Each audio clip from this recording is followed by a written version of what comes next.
वो तो पिछले पार्ट में हमने देखा कि जिना उस घर में पहुंच गई थी जहां पर जेजे ने चेयरमैन को रखा हुआ था, और वो ये जानकर शॉक भी हुई थी कि एंड्रयू को पता था कि चेयरमैन यहीं पर है, लेकिन फिर भी उसने जिना से झूठ बोला। और इस पार्ट में दिखाते हैं कि एंड्रयू चेयरमैन से कहता है, आपने मेरी माँ के साथ जो नाइंसाफी की थी उसी का बदला लेने के लिए मैं डोडो ग्रुप को हासिल करना चाहता था, और मैं सफल भी हुआ। मेरी माँ के पास मुझे देने के लिए कोई वसीयतनामा नहीं था, क्योंकि उन्हें आपने स्लैक छोड़ा ही नहीं। उन्होंने पता है आखिरी में मेरे लिए खत छोड़ा था जिसमें उन्होंने लिखा था कि उनकी जिंदगी बर्बाद होने के लिए जो भी लोग जिम्मेदार थे उनसे बदला जरूर लेना, लेकिन वो आपसे बहुत प्यार करती थी पापा, आपको उन्हें इस तरह यहाँ से निकालना नहीं चाहिए था। आखिर तक उनका साथ देना चाहिए था आपको। डोडो ग्रुप में जो भी प्रॉब्लम चल रही है उन्हें मैं ठीक करूंगा, और आखिर तक मैं खुद आपका ख्याल रखूंगा, क्योंकि यही मेरी माँ की इच्छा भी थी, पता है आपको। इस तरह दोस्तों इमोशनल बातें करके वो चला जाता है। दूसरी ओर दोस्तों ली बॉबी का मुंह खुलवा ही लेता है और उसकी सारी बातें रिकॉर्ड कर लेता है। बॉबी बताता है, देखो मैंने जो कुछ किया वो सब एंड्रयू के कहने पर और उसके प्लान के मुताबिक किया। दूसरी ओर एंड्रयू को जाने के बाद जिना तुरंत चेयरमैन के पास जाकर कहती है, आप चलिए मेरे साथ, मैं आपको बचाऊंगी। बट चेयरमैन उसके हाथ में ये लिखता है कि मुझे बेचारे एंड्रयू की बड़ी चिंता हो रही है और मैं यहाँ से कहीं नहीं आने वाला।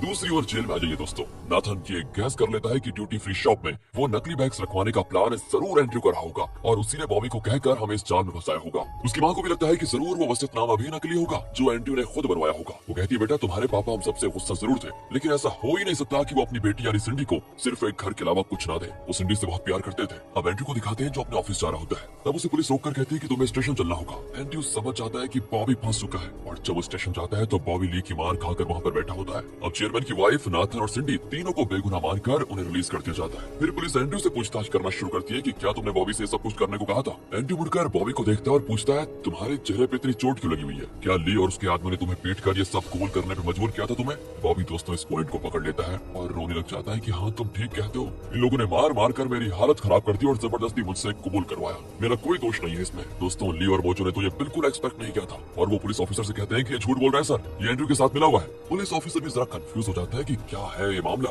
लेकिन ली कहता है कि आप कितना भी वक्त ले लीजिए और हमसे पूछताछ भी कर लीजिए, लेकिन सच का पता जरूर लगाइएगा प्लीज। पुलिस ऑफिसर कहता है कि ठीक है, मैं इस मामले की तह तक पहुंच जाऊंगा, अब तुम लोग जा सकते हो, जाओ। बाहर दोस्तों जिना आई होती है और वो एंड्रयू से पूछती है, क्या प्रॉब्लम हो गई जो तुम्हें स्टेशन आना पड़ा? अगर जिना को पता चल गया कि मेरा और बॉबी का कोई कनेक्शन है तो जिना मुझे छोड़ देगी। नहीं नहीं नहीं दोस्तों, इसी डर से वो कहता है कि कोई प्रॉब्लम ही नहीं है, मैंने सब ठीक कर दिया है। लेकिन ये ली ना, ये मुझ पर इल्जाम लगाने की पूरी कोशिश कर रहा था। लेकिन दोस्तों ये कहाँ जानता है कि जिना तो सब कुछ जान चुकी है और एंड्रयू का असली रूप भी वो देख चुकी है, तो वो एंड्रयू को शक की निगाहों से देखने लग जाती है अच्छी तरह। ली तो पहले से एंड्रयू पर गुस्से में है, तो वो डायरेक्टली जिना से पूछता है कि सुनो, मैंने तुमसे पता लगाने को कहा था ना कि वो वसीयतनामा असली है या नकली, कुछ पता चला उसका? जिना कहती है, हाँ वो मैंने चेक करने के लिए भेज दिया है, जल्दी असलियत का पता चल जाएगा।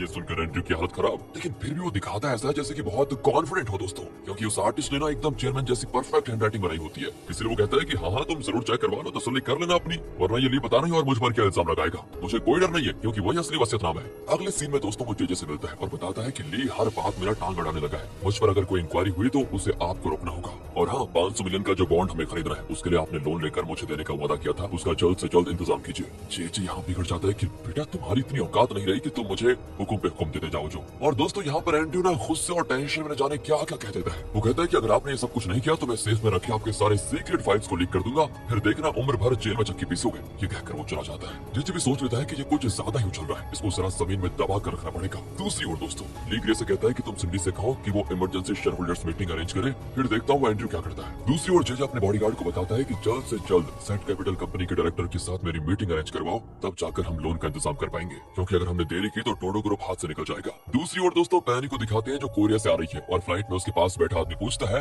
आपका नाम क्या है? पैनी झट से अपना विजिटिंग कार्ड उसको देती है जिसमें उसका नाम डायना लिखा हुआ है। वो कहती है कि मैं सेट कैपिटल नाम की कंपनी की डायरेक्टर हूँ, और दोस्तों वहाँ जेजे नहीं जानता कि सेट कैपिटल की कंपनी की डायरेक्टर असल में पैनी है। अब यहाँ एंड्रयू का असिस्टेंट और बॉडीगार्ड दोनों डायना नाम का बोर्ड लिए एयरपोर्ट में इंतजार कर रहे होते हैं। पैनी भी वहाँ पर आ जाती है, पर ये लोग नहीं जानते कि वही डायना है। तो बॉडीगार्ड कहता है कि तुम्हारी वजह से जेजे का डाइवोर्स हुआ, तुमने मेरे बॉस की जिंदगी बर्बाद कर दी, तुम्हें तो मैं छोड़ूंगा नहीं। इतने में मोजो पैनी को पिकअप करने आता है। अब बॉडीगार्ड को देखकर वो चिढ़ाने लग जाता है कि अच्छा अच्छा तुम लोग डायना का वेट कर रहे हो, डायना के तुम्हारे बॉस जेजे की नई गर्लफ्रेंड है। फिर वो हंसकर चले जाते हैं। दोस्तों यहाँ एक छोटा फ्लैशबैक दिखाते हैं कि असल में जेरार्ड ने ली को बताया था कि जेजे ने सेट कैपिटल नाम की कंपनी में अपने पूरे फंड्स इन्वेस्ट कर रखे हैं, और नेल के इलेक्शन कैंपेन में भी वही फंड्स देने वाला है। दोस्तों इसके बाद ली ने एक मस्त प्लान बनाया कि वो अपनी सारी कंपनीज के बैंक अकाउंट को सेट कैपिटल नाम की उस इन्वेस्टमेंट कंपनी में ट्रांसफर कर देगा। इस तरह उन्हें हम पर विश्वास होगा और वो हमसे एक सेट कैपिटल का डायरेक्टर बनाने के लिए मांगेंगे। और इसी स्कीम के तहत दोस्तों पेनी सेट कैपिटल की डायरेक्टर बन गई थी। अगली सीन में इमरजेंसी शेयर होल्डर्स मीटिंग होती है, जहाँ पर सिंडी एंड्रयू से सवाल करती है कि तुम्हारे बॉन्ड्स एक्सपायर होने वाले हैं और तुमने हमारे बॉन्ड्स को भी एक्सेप्ट करने से इनकार कर दिया, तो बताओ कि फंड्स कहाँ से लाने का इरादा है तुम्हारा। एंड्रयू बड़ा कर कहता है कि कुछ देर में मेरे लिए लोन तैयार हो जाएगा, फिर मुझे तुम्हारी मदद लेने की जरूरत नहीं पड़ेगी।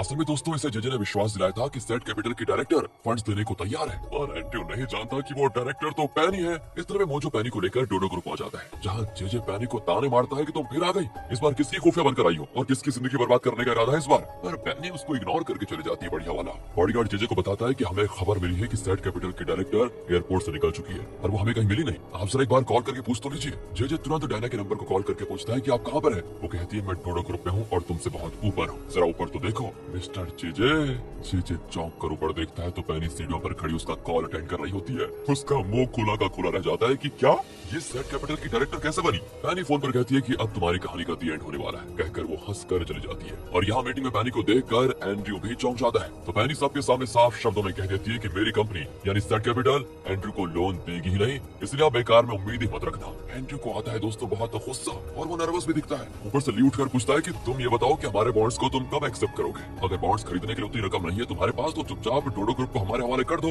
और निकल जाओ यहाँ से। एंड्रयू गुस्से में टेबल पर रखी सारी चीजों को धक्का देते हुए कहता है बॉन्ड्स के एक्सपायर होने में अभी 1 महीना बाकी है, सब कुछ खत्म नहीं हुआ है और मुझे धमकाने की कोशिश तो छोड़ ही दो, क्योंकि 1 महीने के अंदर मैं पूरे फंड्स तैयार करके रखूंगा। कहकर दोस्तों वो गुस्से में चला जाता है। अब जिना उसको रोक कर कहती है कि मुझे तुमसे जरूरी बात करनी है, और वो कहता है कि सॉरी मैं टेंशन में हूँ, प्लीज मुझे अकेला छोड़ दो, मैं बाद में आकर तुमसे बात करता हूँ। कहकर वो निकल जाता है। दूसरी ओर ली और जेजे बात कर रहे होते हैं जिससे जिना सुन रही होती है। ली कहता है कि मुझे पता है कि तुमने एंड्रयू के साथ पार्टनरशिप साइन किया है, इसलिए अब तुम भी कंगाल होने वाले हो, इसकी मैं गारंटी देता हूँ तुम्हें, सच बताऊं तो एंड्रयू के साथ साथ तुम भी फंस चुके हो। जेजे कहता है कि हवा ना हमेशा एक ही तरफ नहीं बहती बेटा, जब वो मेरी तरफ बहेगी ना तब तुम्हें दिखाऊंगा कि जेजे क्या चीज है। जेजे के कॉन्फिडेंस का कारण यह है दोस्तों कि इसे यकीन है कि प्रेसिडेंट इलेक्शन में नेल ही जीतेगा और फिर इसका पक्ष इतना स्ट्रॉन्ग हो जाएगा कि कोई उसका कुछ नहीं बिगाड़ पाएगा। और अगर नेल ने इसका साथ नहीं दिया तो उसे धमकाने के लिए उसकी सारी काली करतूतों वाला सीक्रेट फाइल तो एंड्रयू के पास है ही, उसे जेजे ले लेगा और नेल को धमकाकर अपना काम करवा लेगा।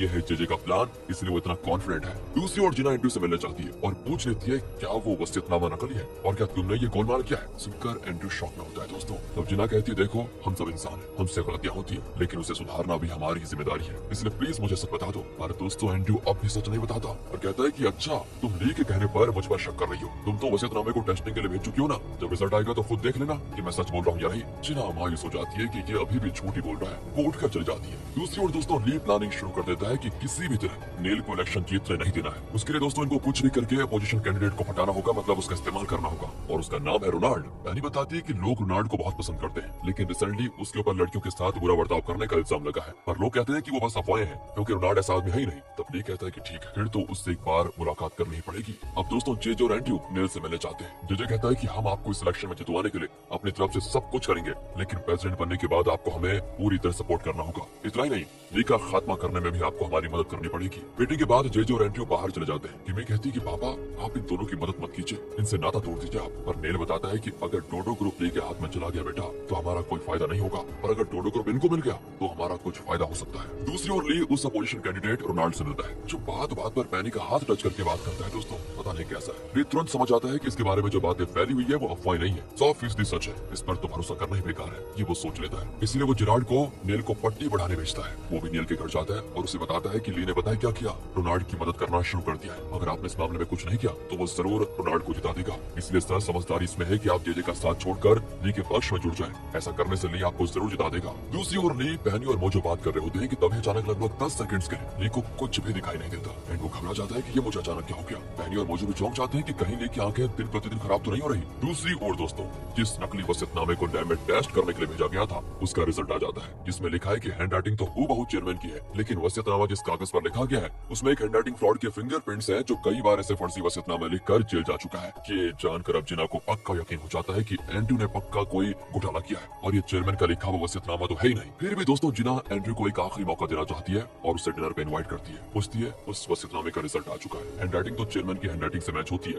लेकिन मुझे मिली खबर के मुताबिक वो चेयरमैन ने नहीं लेकिन एक फ्रॉड ने लिखा है, उसके फिंगरप्रिंट्स उस कागज पर है, क्या तुम उसे जानते हो? कहकर वो वसीयतनामे को आग में जलाने लग जाती है। एंड्रयू तो जान जाता है कि वो पूरी तरह पकड़ा गया। जिना कहती है कि ये उस टेस्ट का रिजल्ट है, कल चेयरमैन की मौत के बाद 49वां दिन है, जब परिवार के सारे लोग फिर उन्हें श्रद्धांजलि देने के लिए इकट्ठा होकर एक सेरेमनी करेंगे। तब तुम सबके सामने अपनी गलती कबूल कर लेना और उन्हें सच बता देना, तब जाकर मैं तुम्हें माफ करूंगी, वरना नहीं। वरना ये समझ लो मुझे तुम पर जरा भी विश्वास नहीं रहेगा। और दोस्तों यहाँ जिना के खोने के डर से एंड्रयू बहुत परेशान होकर उसका हाथ पकड़ लेता है कि प्लीज मेरी बात सुनो कि मैंने ये सब क्यों किया। सुनो, जिना उसकी एक नहीं सुनना चाहती और हाथ छोड़कर चली जाती है, लेकिन एंड्रयू उस रिपोर्ट को लेकर जाता है और सुधर जाने के बजाय दोस्तों उसको जला देता है और कहता है मुझे सुधारने के लिए थोड़ा और वक्त चाहिए जिना, अगर मैं इस वक्त पीछे हट गया तो ली को मिटा नहीं पाऊंगा। अगले दिन दोस्तों जिना चेयरमैन की डेथ के 49वें दिन की सेरेमनी के लिए निकल रही होती है, लेकिन वो जॉन और अपनी फ्रेंड से कहती है तुम लोग पहले निकलो, मुझे एक जरूरी काम है जिसे निपटा कर मैं आती हूँ। फिर वो बीए के साथ उस घर की ओर निकलती है जहाँ चेयरमैन है। दूसरी ओर जेजे सेरेमनी के लिए निकल रहा होता है, लेकिन तभी कार के अंदर एक फोन पड़ा हुआ दिखता है और बॉडीगार्ड कहता है पता नहीं सर ये किसका फोन है। अरे तो क्या कार में तुम्हारे अलावा कोई और भी रहता है क्या? जेजे का ये सवाल दोस्तों बॉडीगार्ड को सोचने पे मजबूर कर देता है। तब उससे ख्याल आता है कि एक दिन जिना जबरदस्ती कार में बैठ गई थी। ये जानकर जेजे फोन को ऑन करता है, लेकिन उसमें कोई नंबर या कॉन्टैक्ट नहीं होता, लेकिन इसके जरिए दोस्तों इनका लोकेशन ट्रैक किया जा सकता है। ये सोचकर अब जेजे घबराकर तुरंत उस नर्स को कॉल करके कहता है कि जिना को हमारी जगह का पता चल चुका है, तुम जल्दी से चेयरमैन को कहीं और शिफ्ट कर दो। वो भी कहती है कि ठीक है सर, पर वहाँ दिखाते हैं कि उस नर्स के पास जिना खड़ी होती है। असल में उसी ने नर्स से कहा था कि तुम एकदम नॉर्मली बात करना। अब वो कहती है अगर तुमने जेजे को इस बारे में कुछ भी बताया कुछ भी तो तुम्हें अरेस्ट करवा दूंगी, और फिर वो चेयरमैन को ले जाने के लिए तैयार हो जाती है। दूसरी ओर सेरेमनी में सभी बैठकर ध्यान कर रहे होते हैं कि चेयरमैन की आत्मा को शांति मिले, लेकिन नाथन बड़बड़ाता है कि वसीयतनामे का रिजल्ट आ चुका है और वो पापा की ही हैंडराइटिंग है, हमारा क्या होगा अब? पापा ने हमारे साथ ये घोर अन्याय किया है। उसकी माँ कहती है पता नहीं बेटा, लगता है आखिर में उनका दिमाग कुछ ज्यादा ही फिर गया था, उनका तो जमीर ही मर चुका था शायद, अगर उनकी आत्मा भी मुझे मिली ना तो मैं उसकी भी जान ले लूंगी। इस तरह अपना टुकड़ा रो कर मुड़ती है तो अचानक भूत भूत करके चिल्लाने लग जाती है, क्योंकि वहाँ पर दिखाते हैं कि जिना चेयरमैन को लेकर आ रही है और सभी भूत भूत करके शोर मचाने लगते हैं। वर्ल्ड तो पिछले पार्ट में हमने देखा कि जब सभी चेयरमैन के मरने के 49वें दिन का सेरेमनी कर रहे थे तो जिना चेयरमैन को व्हील चेयर पर बिठाकर लेकर आई थी। सभी भूत भूत करके शोर मचाने लगे थे और इस पार्ट में सबको विश्वास हो जाता है कि चेयरमैन सच में जिंदा है और जिना ने ही उसे इतने दिन कहीं पर रखा हुआ था। चेयरमैन की वाइफ तो जिना पर चिल्लाती है कि अच्छा तो तुमने मेरे पति को किडनैप करके रखा हुआ था इतने दिनों से। तब जिना सोच में पड़ जाती है दोस्तों, क्योंकि असल में जब जिना चेयरमैन को उस घर से छुड़ा कर ला रही थी ना तो रास्ते में चेयरमैन ने जिना के हाथ में ये लिख कर दिखाया था कि अगर कोई पूछे तो यही कहना कि मैं इतने दिन तुम्हारी देख रेख में था, भूलकर भी ये मत कह देना कि जेजे ने या एंड्रयू ने मुझे किडनैप करके रखा था। तो दोस्तों अब जिना कहती है कि हाँ मैंने इतने दिन चेयरमैन की देखभाल की है और वो मेरे ही साथ थे और ये मेरी मर्जी नहीं उनकी अपनी मर्जी थी। तो वाइफ चेयरमैन पर चिल्लाती है कि तुमने ऐसा किया क्यों है, वैसे भी तुमने सारी प्रॉपर्टी अपने उस लाडले नाजायज बेटे के नाम पर कर दी है। एंड्रयू घबरा जाता है कि कहीं चेयरमैन सबके सामने मेरे फ्रॉड का पर्दाफाश न कर दे, लेकिन चेयरमैन उसे दोष नहीं देता और कहता है हाँ मैंने ही वो वसीयतनामा लिखा था। सिंधी तो रोने लग जाती है पापा आपने ऐसा क्यों किया, पर चेयरमैन की वाइफ उसे डांट कर वहाँ से चली जाती है। जेजे हंसकर कहता है कि अरे वाह चेयरमैन ने तो मेरा नाम ही नहीं लिया, लगता है सच में हवा मेरी दिशा में बह रही है। घर जाने के बाद डॉक्टर चेयरमैन को चेक करके बताते हैं कि फिलहाल ये बात नहीं कर सकते और नहीं चल सकते, इनका ध्यान रखिए धीरे धीरे नॉर्मल हो जाएंगे। फिर जब चेयरमैन और एंड्रयू अकेले होते हैं दोस्तों तो एंड्रयू कहता है कि आप चाहे मुझे कितना भी प्रोटेक्ट कर ले लेकिन आप पर जो मेरा गुस्सा है वो कम नहीं होगा, मुझे माफ कर दीजिए पापा। ये कहकर वो चला जाता है दोस्तों। दूसरी ओर ली और मोजो हैरान होते हैं कि जिना ने आखिर ऐसा झूठ क्यों बोला, जरूर उसकी कोई वजह होगी वरना बिना सोचे समझे वो कुछ भी नहीं कहती। तो ली को जिराड का कॉल आता है कि नील तुमसे मिलना चाहता है। दोस्तों इसी दिन के लिए तो ली ने अपोजिशन कैंडिडेट रोनाल्ड को सपोर्ट करने की एक्टिंग की थी ताकि नील इलेक्शन हारने के डर से खुद ब खुद जेजे का साथ छोड़कर ली के साथ जुड़ने का फैसला कर ले। तो उसी सिलसिले में नील ने ली को बुलाया था दोस्तों, लेकिन अब ली जिराड को कहता है कि काम करो तुम जाकर जेजे को बता दो कि नील ली से मिलने वाला है, और वो भी जेजे को बता देता है कि मुझे लगता है नील अब ली के पक्ष में चला जाएगा। मैं वैसे ली से नफरत करता हूँ क्योंकि एक बार रोशी के खातिर उसने मेरी जान लेने की कोशिश की थी, इसीलिए मैं ना नील का साथ दूंगा और ना ली का, मैं उसके साथ रहकर उनकी सारी इन्फॉर्मेशन आपको देता रहूंगा। दोस्तों ये सारा प्लान ली ने बनाया था लेकिन जेजे उसके बात को सच मान लेता है। दूसरी ओर कार में ली और नील की मीटिंग होती है, पर नील नहीं जानता कि उस कार में पहले से जिराड ने एक सीक्रेट माइक सेट करके रखा था। ली कहता है कि देखो अगर आपको मेरा सपोर्ट चाहिए तो आपको जेजे का साथ छोड़ना पड़ेगा। इसके लिए नील भी मान जाता है दोस्तों। उस सीक्रेट माइक के जरिए जेजे ये सुनकर हो जाता है शॉक कि नील भी मेरे साथ गद्दारी कर रहा है, मुझे अपना प्लान चेंज करना पड़ेगा।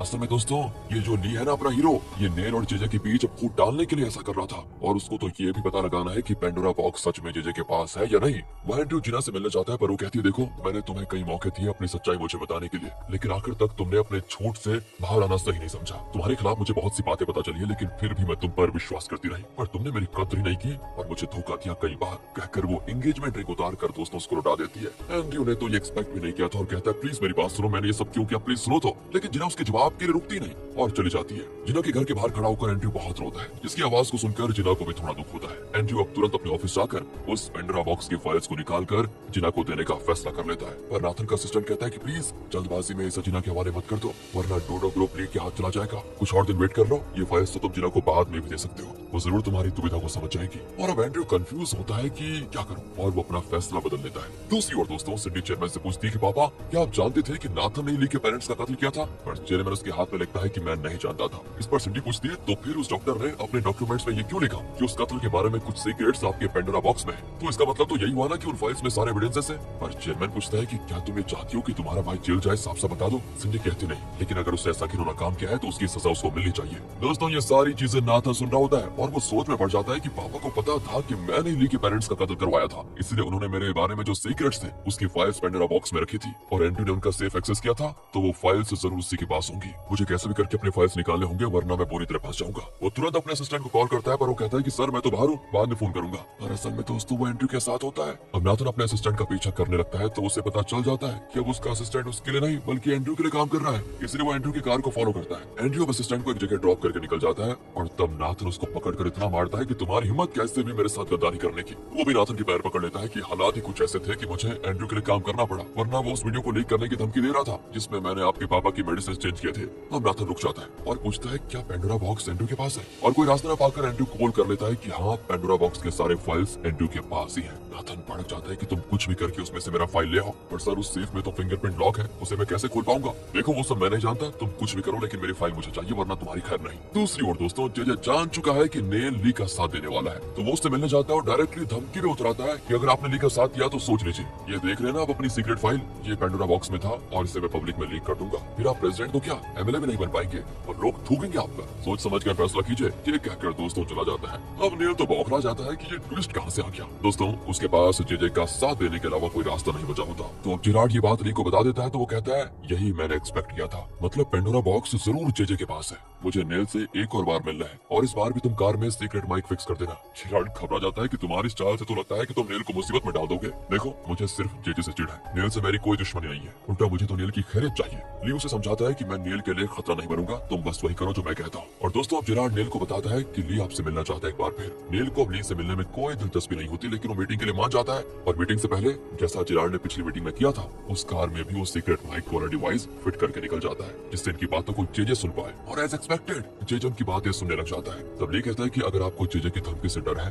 तो मैं आपको विश्वास दिलाता हूँ कि उसके पास आपके खिलाफ जो प्रूफ है उसे मैं मिटाऊंगा, उसके बाद आपके इलेक्शन कैंपेन का पूरा खर्चा मैं ही उठाऊंगा। दोस्तों नेल को तो ऑफर पे ऑफर मिल रहे होते हैं तो वो समझ नहीं पाता क्या करूं, पर आखिर में उसको मानना ही पड़ता है कि ठीक है, पर तुम मुझे कैसे भी करके प्रेसिडेंट इलेक्शन जितवा दो, फिर मैं उस जेजे की ऐसी हालत करूंगा कि वो कुछ भी प्लान करने के लायक नहीं रहेगा। भाई ये सुनकर तो जेजे को गुस्सा आना ही था। वो प्लान करता है कि बस अब नेल को गिराने का एक ही रास्ता है और वो है उसके अपोजिशन कैंडिडेट रोनाल्ड के साथ संधि कर लेना। उसका साथ देकर मैं नेल की ताकत को कम कर दूंगा। लेकिन दोस्तों जेजे नहीं जानता कि ली जेजे को खूब जानता है और वो कैस कर चुका था कि जेजे यही कदम उठाएगा, मतलब रोनाल्ड के साथ जाने की कोशिश करेगा। उनके बीच कोई बात होने लगती है। दूसरी ओर चेयरमैन की वाइफ अपने पति को बहुत ही इम्प्रेस करने की कोशिश करती है, उसके लिए टेस्टी खाना बनाकर लाती है, लेकिन वो है कि मुंह ही नहीं खोलता। सोचता है कि इसने तो मुझे मरवाने की कोशिश की थी, लेकिन खाने में इसने जहर मिला दिया। तो उसकी वाइफ उसका डर समझती है और खुद खाकर कहती है देखा ये एकदम सेफ है। फिर भी दोस्तों वो मुंह नहीं खोलता, लेकिन वो जबरदस्ती उसे खिलाती है और शराब बटर भी लगाती है कि अगर देखो तुम खाओगे नहीं तो सेहत कैसे बनेगी तुम्हारी। एंड फिर वो पियानो बजाते हुए चेयरमैन को गाना गाकर भी सुनाती है। बड़ा बेसुरा गाती है वैसे, लेकिन चेयरमैन की फूटी किस्मत है जो वो हिल भी नहीं सकता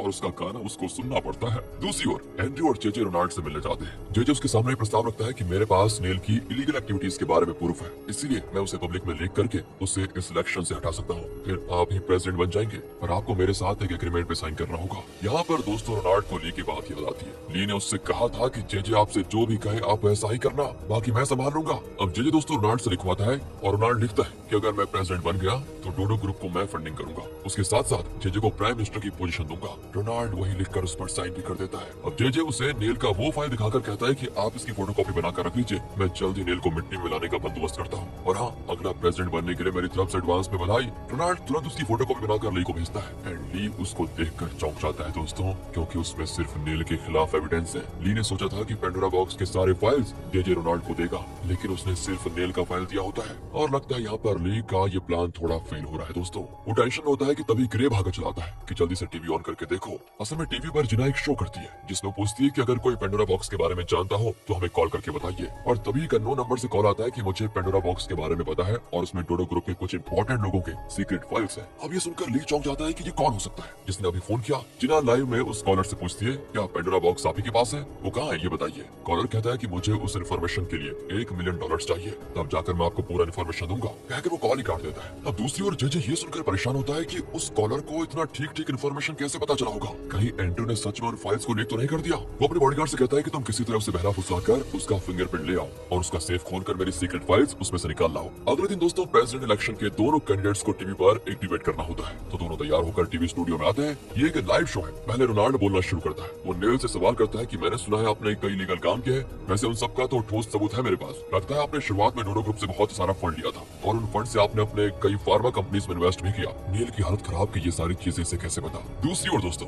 जेजे लाइव टीवी पर नेल का फाइल दिखा रहा होता है कि उसने अपने बिजनेस के लिए किन किन को रिश्वत दी और कितने लीगल डीलिंग्स किए। वहाँ अब नेल की हालत खराब की उसे समझ में नहीं आता कि वो रोनाल्ड के सवालों का क्या जवाब दे। दोस्तों वो सिर्फ इतना कहता है कि देखो ये सारे इल्जाम बेबुनियाद है और मुझे पता है कि लोग ऐसी अफवाहों पर कभी विश्वास करेंगे ही नहीं। रोनाल्ड कहता है कि विश्वास क्यों नहीं करेंगे, अब तक तो जेजे आपकी पोल पूरी मीडिया में खोल चुका होगा, जब आप स्टूडियो से बाहर निकलेंगे तो आपको खुद ही पता चल जाएगा। नेल अब रोनाल्ड से सवाल करता है दोस्तों कि आपने जो अपनी असिस्टेंट के साथ किया, एक नहीं कई बार उसे सेक्सुअली असॉल्ट किया, आपको क्या लगता है कि लोग उसे भूल जाएंगे? आप जब यहाँ बैठे मेरी टांग खींचने की कोशिश कर रहे हैं तो वहाँ आपकी असिस्टेंट सबके सामने गवाही दे रही है कि आपने उसके साथ कैसी कैसी नीच हरकतें की थी। दूसरी ओर दिखाते हैं दोस्तों किमी की मदद से रोनाल्ड की असिस्टेंट सबके सामने रोते हुए अपनी गवाही देती है। अब रोनाल्ड चौंक जाता है और कहता है आप झूठ बोल रहे हैं, ये हो ही नहीं सकता। नेल कहता है अच्छा अगर तुम्हें यकीन नहीं होता तो खुद ही लाइव टीवी देख लो। दूसरी ओर दोस्तों लाइव टीवी शो के बाद रोनाल्ड की असिस्टेंट किमी से पूछती है कि देखो आपके कहने पर मैंने सबके सामने बता दिया, अब मैं शहर में रह नहीं पाऊंगी क्योंकि रोनाल्ड मुझे जिंदा नहीं छोड़ेगा। किमी कहती है अरे तुम डरो मत, मैं तुम्हें एक सेफ जगह भिजवा दूंगी,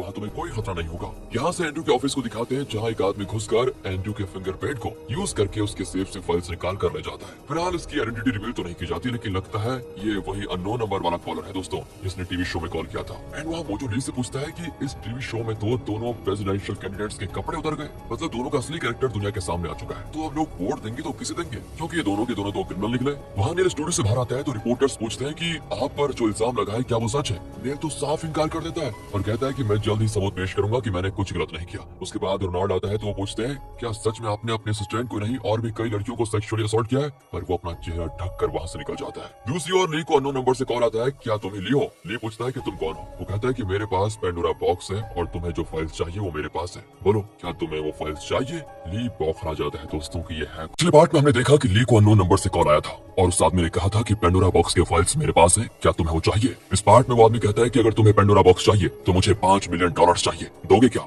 ली कहता है तुम मुझे पेंडोरा बॉक्स दोगे तो मैं तुम्हें $5 मिलियन तो क्या जितने मांगोगे उतने दे दूंगा, बस मुझे अभी वो पेंडोरा बॉक्स चाहिए। पर दोस्तों कॉलर कहता है नहीं नहीं नहीं नहीं इतना जल्दी भी नहीं, मुझे सोचने का वक्त चाहिए, कहकर वो कॉल काट देता है। दूसरी ओर सारे न्यूज चैनल्स इस ब्रेकिंग न्यूज में अटके होते हैं कि दोनों प्रेसिडेंशियल कैंडिडेट्स पर बहुत ही संगीन जुर्मों का इल्जाम लगा हुआ है। अब लोग किस पर विश्वास करेंगे और किसको वोट देंगे, या फिर कोई नया प्रेसिडेंट मैदान पर उतरने वाला है जो लोगों के दिल को जीत सकता है। ये सारी चीजें टीवी पर दोस्तों चेयरमैन देख रहा होता है। वो जानता है कि नेल के इलीगल एक्टिविटीज की फाइल जो चेयरमैन के सेफ में पेंडोरा बॉक्स में थी उसे जेजे ने लीक कर दिया, जिसकी वजह से ये सारा तमाशा हो रहा है। एंड वहाँ पर नेल एकदम टूट कर बैठा होता है कि सब कुछ खत्म हो चुका है, अब मैं कुछ भी नहीं कर पाऊंगा, मुझे जेजे पर भरोसा करना ही नहीं चाहिए था। एकदम गद्दार निकला वो, मैंने तो सोचा भी नहीं था कि वो इस तरह मेरी पीठ पर चाकू घोंप देगा, कहकर दोस्तों बहुत ही शराब पीता है। अब किमी कहती है कि प्लीज आप इतना मत पीजिए, आपने तो सिर्फ फाइनेंशियल फ्रॉड किया है जो कि रोनाल्ड के जुर्म के मुकाबले में पापा कुछ भी नहीं है। उसने तो बताओ लड़कियों की जिंदगी बर्बाद की है, इसलिए आप फिक्र मत कीजिए, अभी भी आपके जीतने के चांसेस उससे ज्यादा है। नेल सोच लेता है कि जीत के इतने करीब आकर अब मैं मुकर नहीं सकता, मुझे किसी भी तरह ये इलेक्शन जीतना होगा, उसके लिए कुछ तो करना पड़ेगा जिससे मुझे फिर से लोगों के बीच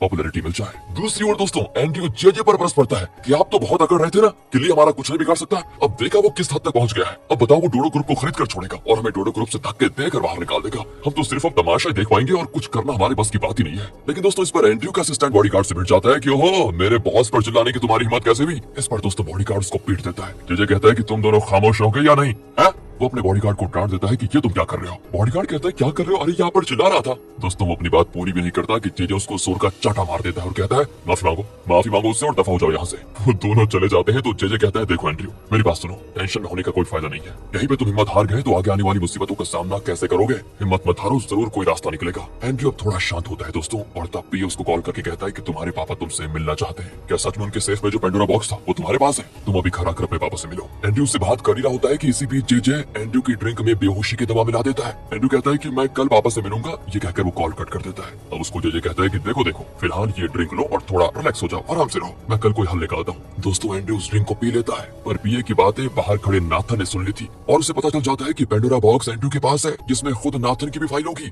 यहाँ जेजे एंड्रयू को उसकी कार में लिटाकर उसके असिस्टेंट से कहता है कि इसने तो बहुत पी ली है, तुम एक काम करो, उसको सेफली घर पहुंचा दो। उसके जाने के बाद दोस्तों वो अपने बॉडीगार्ड से कहता है कि ये रहा एंड्रयू का फिंगरप्रिंट, इसे लेकर तुम ऑफिस जाओ और उसका सेफ अनलॉक करके वो पेंडोरा बॉक्स लेकर आ जाओ। बॉडीगार्ड भी ऑफिस जाता है और एंड्रयू के फिंगरप्रिंट की मदद से वो उसका सेफ खोल देता है तो होता है शॉक, क्योंकि सेफ एकदम खाली। मतलब उस अननोन नंबर वाले कॉलर ने जिसने ली को कॉल किया था उसने फाइल चुरा लिए थे। दोस्तों बॉडीगार्ड की तो कुछ समझ में नहीं आता क्या करूं, लेकिन फिर भी वो एंड्रयू के लैपटॉप का एक बैकअप लेकर वहां से आ जाता है। यहाँ जेजे भी शॉक होता है कि पेंडोरा बॉक्स गया कहाँ। बॉडीगार्ड कहता है कि वो तो मैं नहीं जानता, लेकिन मैंने उसके लैपटॉप का सारा डेटा इस पेन ड्राइव में कॉपी कर लिया है, शायद इसी में कोई इन्फॉर्मेशन हो। जेजे पेन ड्राइव को कनेक्ट करके देखता है लेकिन उसमें भी कुछ नहीं होता दोस्तों। और अब जेजे बड़ी टेंशन में होता है कि एंड्रयू ने एक बार फिर मुझे धोखा दे दिया, बताओ कहीं उसने वो फाइल जिना को दे दिया तो मेरे द्वारा किए गए कत्लों की सारी डिटेल्स उसमें होंगी। एक काम करो, कैसे भी करके जिना से वो फाइल लेकर आ जाओ। अगले सीन में दोस्तों इलेक्शन के दिन वोटिंग की शुरुआत करते हैं नेल और उसकी बेटी किमी। फिर वो प्रेस के सामने डायलॉग मारते हैं कि हमेशा सच की जीत होती है, लेकिन उसमें थोड़ा वक्त लगता है। दूसरी ओर दोस्तों रोनाल्ड भी वोट देने के बाद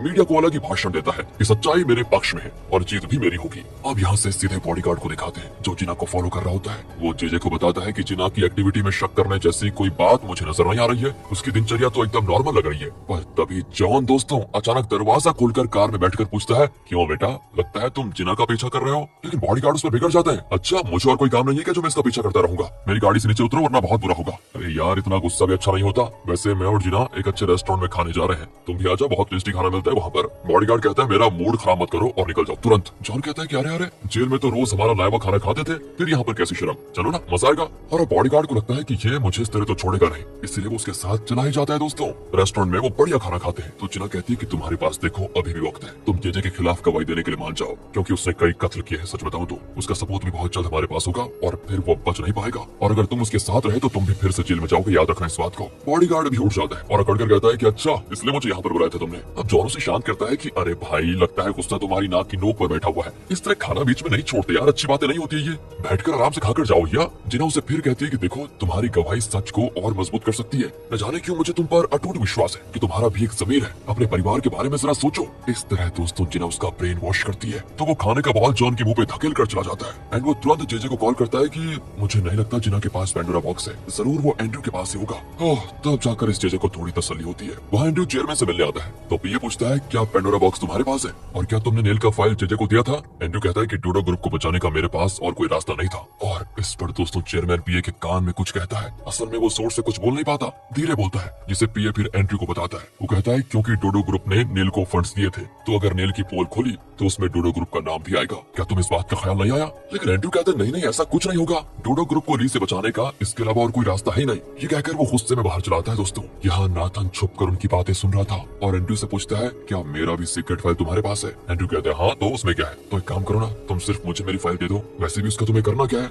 बेकार में तुम्हारे सेफ में पड़ी रहेगी वो, तुम वो मुझे दे दो मैं संभाल कर रख लूंगा। पर दोस्तों एंड्रयू उसके मुंह पर कहकर चला जाता है कि उस फाइल का क्या करना है ये मैं तुमसे ज्यादा अच्छी तरह जानता हूँ, मुझे तुम्हारी एडवाइस की जरूरत नहीं है। यहाँ से दिखाते हैं कि वोटिंग काउंटिंग शुरू हो चुकी है। आधे से ज्यादा वोट्स काउंट करने के बाद हैरानी की बात तो ये होती है कि नेल 41% वोट्स पाकर लीडिंग में होता है। रोनाल्ड को अब तक सिर्फ 29% वोट्स मिले होते हैं। नेल का पक्ष बहुत खुश होता है, लेकिन दूसरी ओर दोस्तों जेजे सर पर हाथ रखकर बैठ जाता है कि मैं तो बर्बाद हो गया। रोनाल्ड और उसके आदमी उठकर जाने लगते हैं क्योंकि उन्हें यकीन है कि अब तो रोनाल्ड हारेगा ही हारेगा। पर जेजे रोनाल्ड को रोककर कहता है कि काउंटिंग अभी खत्म नहीं हुई है, अभी भी तुम्हारे जीतने के चांसेस है, चुपचाप आकर बैठो। पर रोनाल्ड कहता है नहीं, इस बार मैं प्रेसिडेंट नहीं बन पाऊंगा, इस बात को मैंने एक्सेप्ट कर लिया है। कहकर वो जाने की कोशिश करता है, लेकिन जेजे उसकी शर्ट पकड़ लेता है कि ये तुम क्या कह रहे हो, हमें किसी भी हाल में जीतना है, तुम्हें पता नहीं है क्या। अब दोस्तों वहाँ पर खड़े गार्ड्स उसे पकड़कर दूर लेकर आते हैं। काउंटिंग के अंत में पता चलता है कि नेल ये इलेक्शन जीत चुका है, यानी अब वो प्रेसिडेंट बनेगा। सब उसको बधाई देते हैं। ली भी नेल को बधाई देने आता है और उसको देखकर नेल कहता है कि आओ बेटा, तुमने मुझे जिताकर बहुत बड़ा काम किया है, मैं तो तुम्हारी राह देख रहा था। और तभी कुछ देर के लिए दोस्तों ली को कुछ दिखता ही नहीं। ये क्या हो रहा है यार? नेल पूछता है कि क्या हुआ बेटा, सब ठीक तो है ना? पर इतने में दोस्तों ली का विजन लौट आता है। चलो बढ़िया है। और वो कहता है कुछ नहीं, बस मैं ठीक हूँ, आप अपने प्रेस रिलीज के लिए जाइए, मैं बाद में मिलता हूँ। वो भी चला जाता है। दोस्तों मुझे पूछता है ये हो क्या रहा है, मेरी कुछ समझ में नहीं आ रहा। जैसा हमने एक्सपेक्ट किया था वैसा तो कुछ भी नहीं हुआ। ये नेल जीत कैसे गया? ये कहता है कि नहीं, नेल हमारा दुश्मन नहीं है, असल में उससे भी कई ज्यादा घिनौने क्राइम्स तो उस जेजे ने किए हैं, हमें उस क्रिमिनल को टारगेट करना चाहिए। वैसे जेजे है कहाँ? मुझे उससे मिलना है। जेजे तो होटल रूम में दोस्तों तोड़ फोड़ मचा रहा होता है और अपना गुस्सा बॉडीगार्ड पर निकाल रहा होता है। तब वहाँ पर ली आकर कहता है कि ओहो, अब तो लगता है तुम पूरी तरह हार गए हो, तुम कहीं के नहीं रहे। जेजे पागलों की तरह हंसकर कहता है कि तुमने क्या सोचा कि तुम जीत गए, और जीत में गए तो क्या तुम्हें तुम्हारे पेरेंट्स वापस मिल जाएंगे क्या? वो लोग तो जमीन के नीचे पड़े सड़ रहे होंगे, सड़।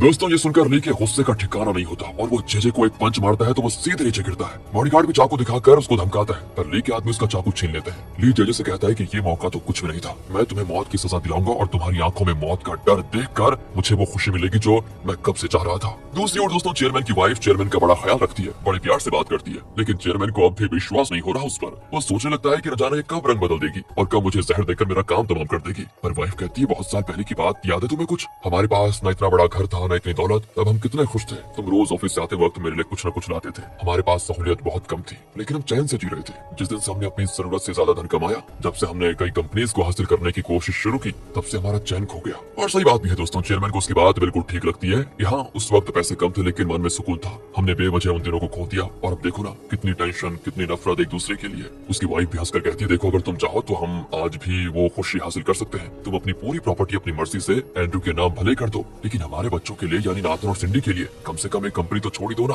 उससे तुम्हारा क्या जाएगा? फिर हम दोनों का क्या? हम पहले की तरह एक दूसरे के साथ खुश रहेंगे। ओ ये सुधर गई है क्या? देखते हैं अभी। ये सुनकर दोस्तों चेयरमैन उसको टुकुर टुकुर देखने लगता है तो कहती है तुम मुझे इस तरह क्यों देख रहे हो, और ये क्या तुम्हारी दाढ़ी निकल आई है? तुम रुको मैं खुद तुम्हारी शेविंग करूंगी। दोस्तों चेयरमैन को फिर से डर लगता है कि कहीं शेविंग करने के बहाने ये मेरा गला ना काट दे। अगले सीन में दिखाते हैं कि चेयरमैन को उसकी वाइफ ने अपनी गोदी में लटा के रखा हुआ है और उसकी शेविंग करने जा रही है। चेयरमैन तो डरा होता लेकिन बेचारा मुंह खोलकर चिल्ला भी नहीं सकता। वो कहती है डरो मत, मैंने बचपन से अपने पापा की दाढ़ी शेव की थी और फिर मैं ब्यूटिशियन भी तो रह चुकी हूँ, भूल गया क्या? कहकर वो शेविंग करने लगती है तो पी आकर कहता है कि सर हमारा डोडो ग्रुप बैंकरप्ट हो चुका है, ली ने अपने बॉन्ड्स विड्रॉल कर लिए। ये सुनकर चेयरमैन की वाइफ चिल्लाती है कि क्या डोडो ग्रुप का दिवाला निकल गया? इसी टेंशन में वो चेयरमैन की गाल पर कट कर देती है दोस्तों, और चेयरमैन सच में घबरा जाता है कि ये तो मुझे मारने पे आ गई। दूसरी ओर एंड्रयू को सारे बैंक्स कॉल करने लग जाते हैं कि डोडो ग्रुप ने हमसे जो लोन लिया था उसका रीपेमेंट आप कैसे करेंगे बताओ। हमने सुना है कि ली ने डोडो ग्रुप के 50% बॉन्ड्स को विड्रॉल कर लिया है, अब हमारे लोन का क्या होगा? एंड्रयू के समझ में नहीं आता कि वो क्या कहे उसे। उसका असिस्टेंट कहता है कि बोर्ड मेंबर्स और बैंक मैनेजर्स की मीटिंग में आपको बुलाया क्या है। एंड्रयू सोच भी नहीं पाता कि वो उन्हें क्या बताएगा। दूसरी ओर दोस्तों जॉन जिना से कहता है कि सुनो एंड्रयू से तुम्हारा गुस्सा होना जायज है, लेकिन तुम डोडो ग्रुप की लीगल एडवाइजर हो, इसलिए तुम्हें उस मीटिंग में जाना जरूर चाहिए। पर दोस्तों जिना तो अपना रेजिग्नेशन लेटर डालकर कहती है तुम ये डोडो ग्रुप में दे दो, मैं डोडो ग्रुप की लीगल एडवाइजर की पोजीशन से इसी वक्त रिजाइन करती हूँ। वहाँ मीटिंग में ली, नाथन और बाकी सभी एंड्रयू को घेर कर बैठे होते हैं। बैंकर्स पूछते हैं कि हमारे पैसे कब लौटाओगे, साफ साफ बताओ। एंड्रयू टेंशन में कुछ भी ठीक से नहीं कह पाता और तब होती है चेयरमैन की एंट्री। वो पीए को मीटिंग में ये बताने को कहता है आप लोग मुझ पर विश्वास करके थोड़ी और मोहलत दीजिए, कुछ और दिनों के लिए बॉन्ड्स को एक्सटेंड कीजिए। लेकिन सबसे पहले ली उसका जवाब देता है कि नहीं ऐसा नहीं हो सकता, आपको जल्द से जल्द अपने सारे शेयर्स को डोडो ग्रुप होटल के नाम करना होगा। और दोस्तों इस पर चेयरमैन ली से अकेले में बात करने की रिक्वेस्ट करता है। इसी बीच नाथन और सिंडी बाहर होते हैं। नाथन कहता है क्या तुम ये जानना नहीं चाहते कि ली और पापा के बीच क्या बात हो रही है, वरना तुम्हें ली का असली मकसद पता कैसे चलेगा। सिंडी भी उसकी बात मानकर उसके साथ जाती है और चुपके से उनकी बातें सुनने की कोशिश करती है। वहाँ पीए के जरिए चेयरमैन ली को बता रहा होता है कि हमें पता है तुम सीडो कंपनी के ओनर के बेटे हो और डोडो ग्रुप और हम सब पर तुम्हारा जो गुस्सा है वो पूरी तरह जायज है। इस वक्त देखो डोडो ग्रुप मुसीबत में है, मेरी तुमसे विनती है कि तुम डोडो ग्रुप को बचा लो, बदले में मैं जेजे का वो सीक्रेट फाइल तुम्हारे हवाले कर दूंगा। इस पर ली कहता है कि देखिए जेजे ने जो कत्ल किए थे उसमें आपका भी हाथ था। और दोस्तों ये सुनकर सिंडी शॉक हो जाती है कि ली सब पहले से जानता था क्या? ली कहता है कि आप बखूबी जानते थे कि आपके बेटे नाथन ने मेरे पेरेंट्स का कत्ल करने के लिए जेजे को भेजा था, पर इतना कुछ जानते हुए भी आपने नाथन को कानून से बचा कर रखा। और आप वहाँ भी नहीं रुके, आपने तो मेरी कंपनी भी मुझसे छीन ली, हमारा हॉस्पिटल जला डाला। इतना करने के बाद भी आप कैसे एक्सपेक्ट कर सकते हैं कि मैं आपकी कंपनी को बचाऊंगा बताओ? चेयरमैन जवाब देता है कि मुझे तुम पर विश्वास था और इसी विश्वास के आधार पर मैंने अपनी बेटी की शादी तुमसे करवाने का फैसला किया था। ली कहता है कि हाँ आप ठीक कहते हैं, सिर्फ सिंडी की वजह से मैं अब तक चुप हूँ, वरना तो अब तक मैं इस कंपनी का सत्यानाश कर चुका होता। सिंडी आप सबकी तरह क्रिमिनल दिमाग वाली नहीं है और मुझे खुशी है कि कम से कम वो तो अच्छी है। दोस्तों यहाँ पर चेयरमैन को अपने किए पे बहुत पछतावा होता है और अब अंदर ही अंदर वो घुटने लगता है, जिसकी वजह से उसका मुंह अपने आप खुल जाता है और कहने लगता है कि सारी गलती मेरी थी, प्लीज मुझे माफ कर दो। पर दोस्तों ली ये कहकर चला जाता है कि अब बहुत देर हो चुकी है। चेयरमैन दुखी हो जाता है कि अब क्या करे। सिंडी अपने पापा के पास आकर रोने लगती है। चेयरमैन कहता है कि बेटी मुझे माफ कर दो, मैं बहुत बुरा हूँ, मेरी वजह से तुम्हें ये दिन देखना पड़ रहा है। सिंडी रोते हुए अपने पापा को गले लगा लेती है। नीचे दोस्तों ली और एंड्रयू आमने सामने आते हैं। एंड्रयू कहता है क्या बात की तुमने मेरे पापा से? याद रखना मैं डोडो ग्रुप को इतनी आसानी से तुम्हारे हाथ में नहीं जाने दूंगा। ली कहता है एक बात बताओ, तुम होते कौन डोडो ग्रुप को मेरे हाथ में देने वाले? मुझे तो खुद पूरा हक है डोडो ग्रुप को अपने हाथ में लेने का, इतने बॉन्ड से मेरे पास, समझे? तो दोस्तों एंड्रयू गुस्से में ली को पंच कर देता है। ली कौन सा चुप रहने वाला था भाई, हीरो है अपना, वो भी एंड्रयू को मार देता है और वहाँ पर हलचल मच जाती है। आखिर जॉन आकर उनको अलग करता है। अब एंड्रयू तो चला जाता है लेकिन ली बहुत टेंशन में होता है और कहता है इससे पहले कि वो इस मामले को और खींचे, आप डोडो ग्रुप की बोली लगवाइए और ऐसा इंतजाम कीजिए कि सबसे ज्यादा अमाउंट की बोली लगाकर हम डोडो ग्रुप को खरीद लें। जल्द से जल्द हमें फंड का इंतजाम करना है। दूसरी ओर दोस्तों नाथन सिंडी को पट्टी पढ़ाने लग जाता है कि देख लेना तुमने ली का असली रूप, वो मुझसे और पापा से बदला लेने के लिए तुम्हें यूज कर रहा था और तुम हो कि उसके सपने देख रही थी। बताओ अभी भी कुछ नहीं बिगड़ा है, तुम मेरे साथ ज्वाइन कर लो, हम दोनों मिलकर उस ली को मजा चखाएंगे, मिटा डालेंगे उसको।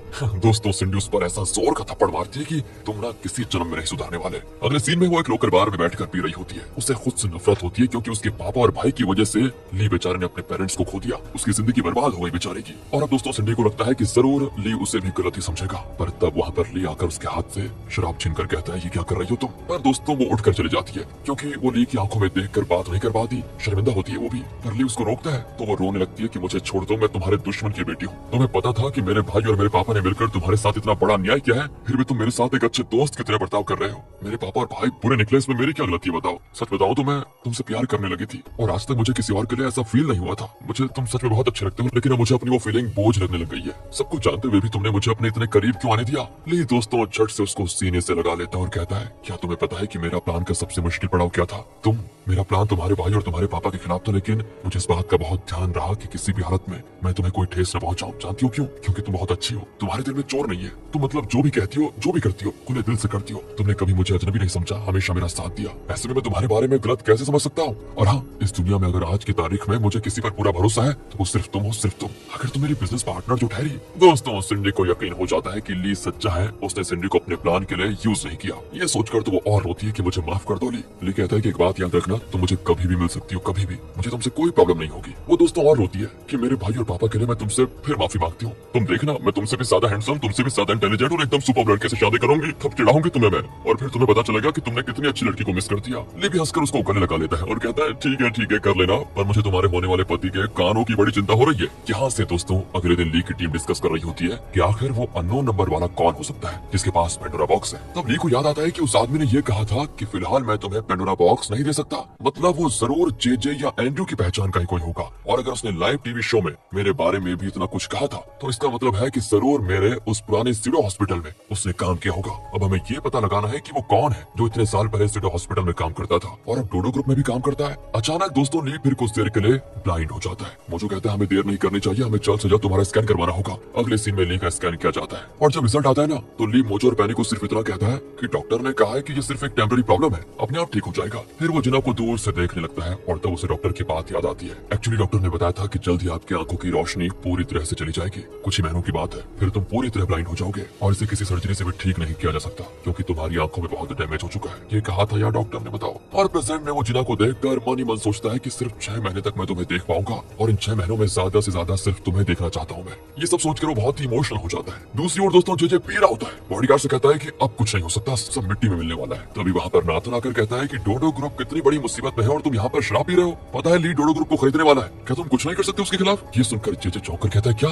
ली डोडो ग्रुप को खरीदने वाला है? वो तुरंत एंड्रयू को कॉल करता है तो वो गुस्से में कहता है कि अब तुम्हारा गुलाम बन के रहने की मुझे कोई जरूरत नहीं है क्योंकि जिस डोडो ग्रुप के लिए मैं तुम्हारा पार्टनर बना था वो हाथ से निकलने वाला है। जेजे कहता है जल्दबाजी मत करो, हम कोई ना कोई हल ढूंढ निकालेंगे। पर एंड्रयू ये कहकर कॉल काट देता है कि आइंदा मुझे कॉल ही मत करना। और अब जेजे को और टेंशन होती है। नाथन कहता है हमें किसी भी तरह एंड्रयू से वो पेंडोरा बॉक्स लेना होगा, उसमें मेरा भी सीक्रेट फाइल है। अगर उसने हमारे फाइल से जिना को दे दिए तो कल सुबह सारे टीवी चैनल्स में अपना ही नाम बदनाम होगा। मेरे असिस्टेंट ने कहा था कि वो फाइल्स एंड्रयू के सेफ में है। तो जेजे कहता है कि वो एंड्रयू के सेफ में कैसे आ सकती है? 5 दिन पहले मेरा बॉडीगार्ड वहाँ चेक करने आया था, वहाँ तो कोई फाइल नहीं थी। दोस्तों अब दोनों को इस बात पर शक होने लगता है कि सच में पेंडोरा बॉक्स फाइल्स एंड्रयू के पास है भी या नहीं, या वो झूठ बोल रहा था। दूसरी ओर दोस्तों एंड्रयू जिना से मिलता है और कहता है मैं तुम्हें सब कुछ सच बताने के लिए आया हूँ। मैं डोडो ग्रुप को तो खो सकता हूँ लेकिन किसी भी हालत में मैं तुम्हें खोना नहीं चाहता, इसलिए प्लीज सुनो कि मैंने जो भी किया क्यों किया। पर जिना कहती है तुमने मुझसे झूठ पे झूठ बोला है और अब मुझे तुम्हारी एक्सप्लेनेशन सुननी ही नहीं। पर एंड्रयू कहता है पेंडोरा बॉक्स मेरे पास है और वो मैं तुम्हें दे दूंगा, तुम बस मेरा साथ मत छोड़ना। जिना दोस्तों ये सुनकर शॉक हो जाती है कि पेंडोरा बॉक्स एंड्रयू के पास है। दूसरी ओर मोजो अपनी छानबीन से पता लगा लेता है कि एंड्रयू के सेफ से पेंडोरा बॉक्स को जिस आदमी ने चुराया था और ली को उसने कॉल करके फाइल के बदले $5 मिलियन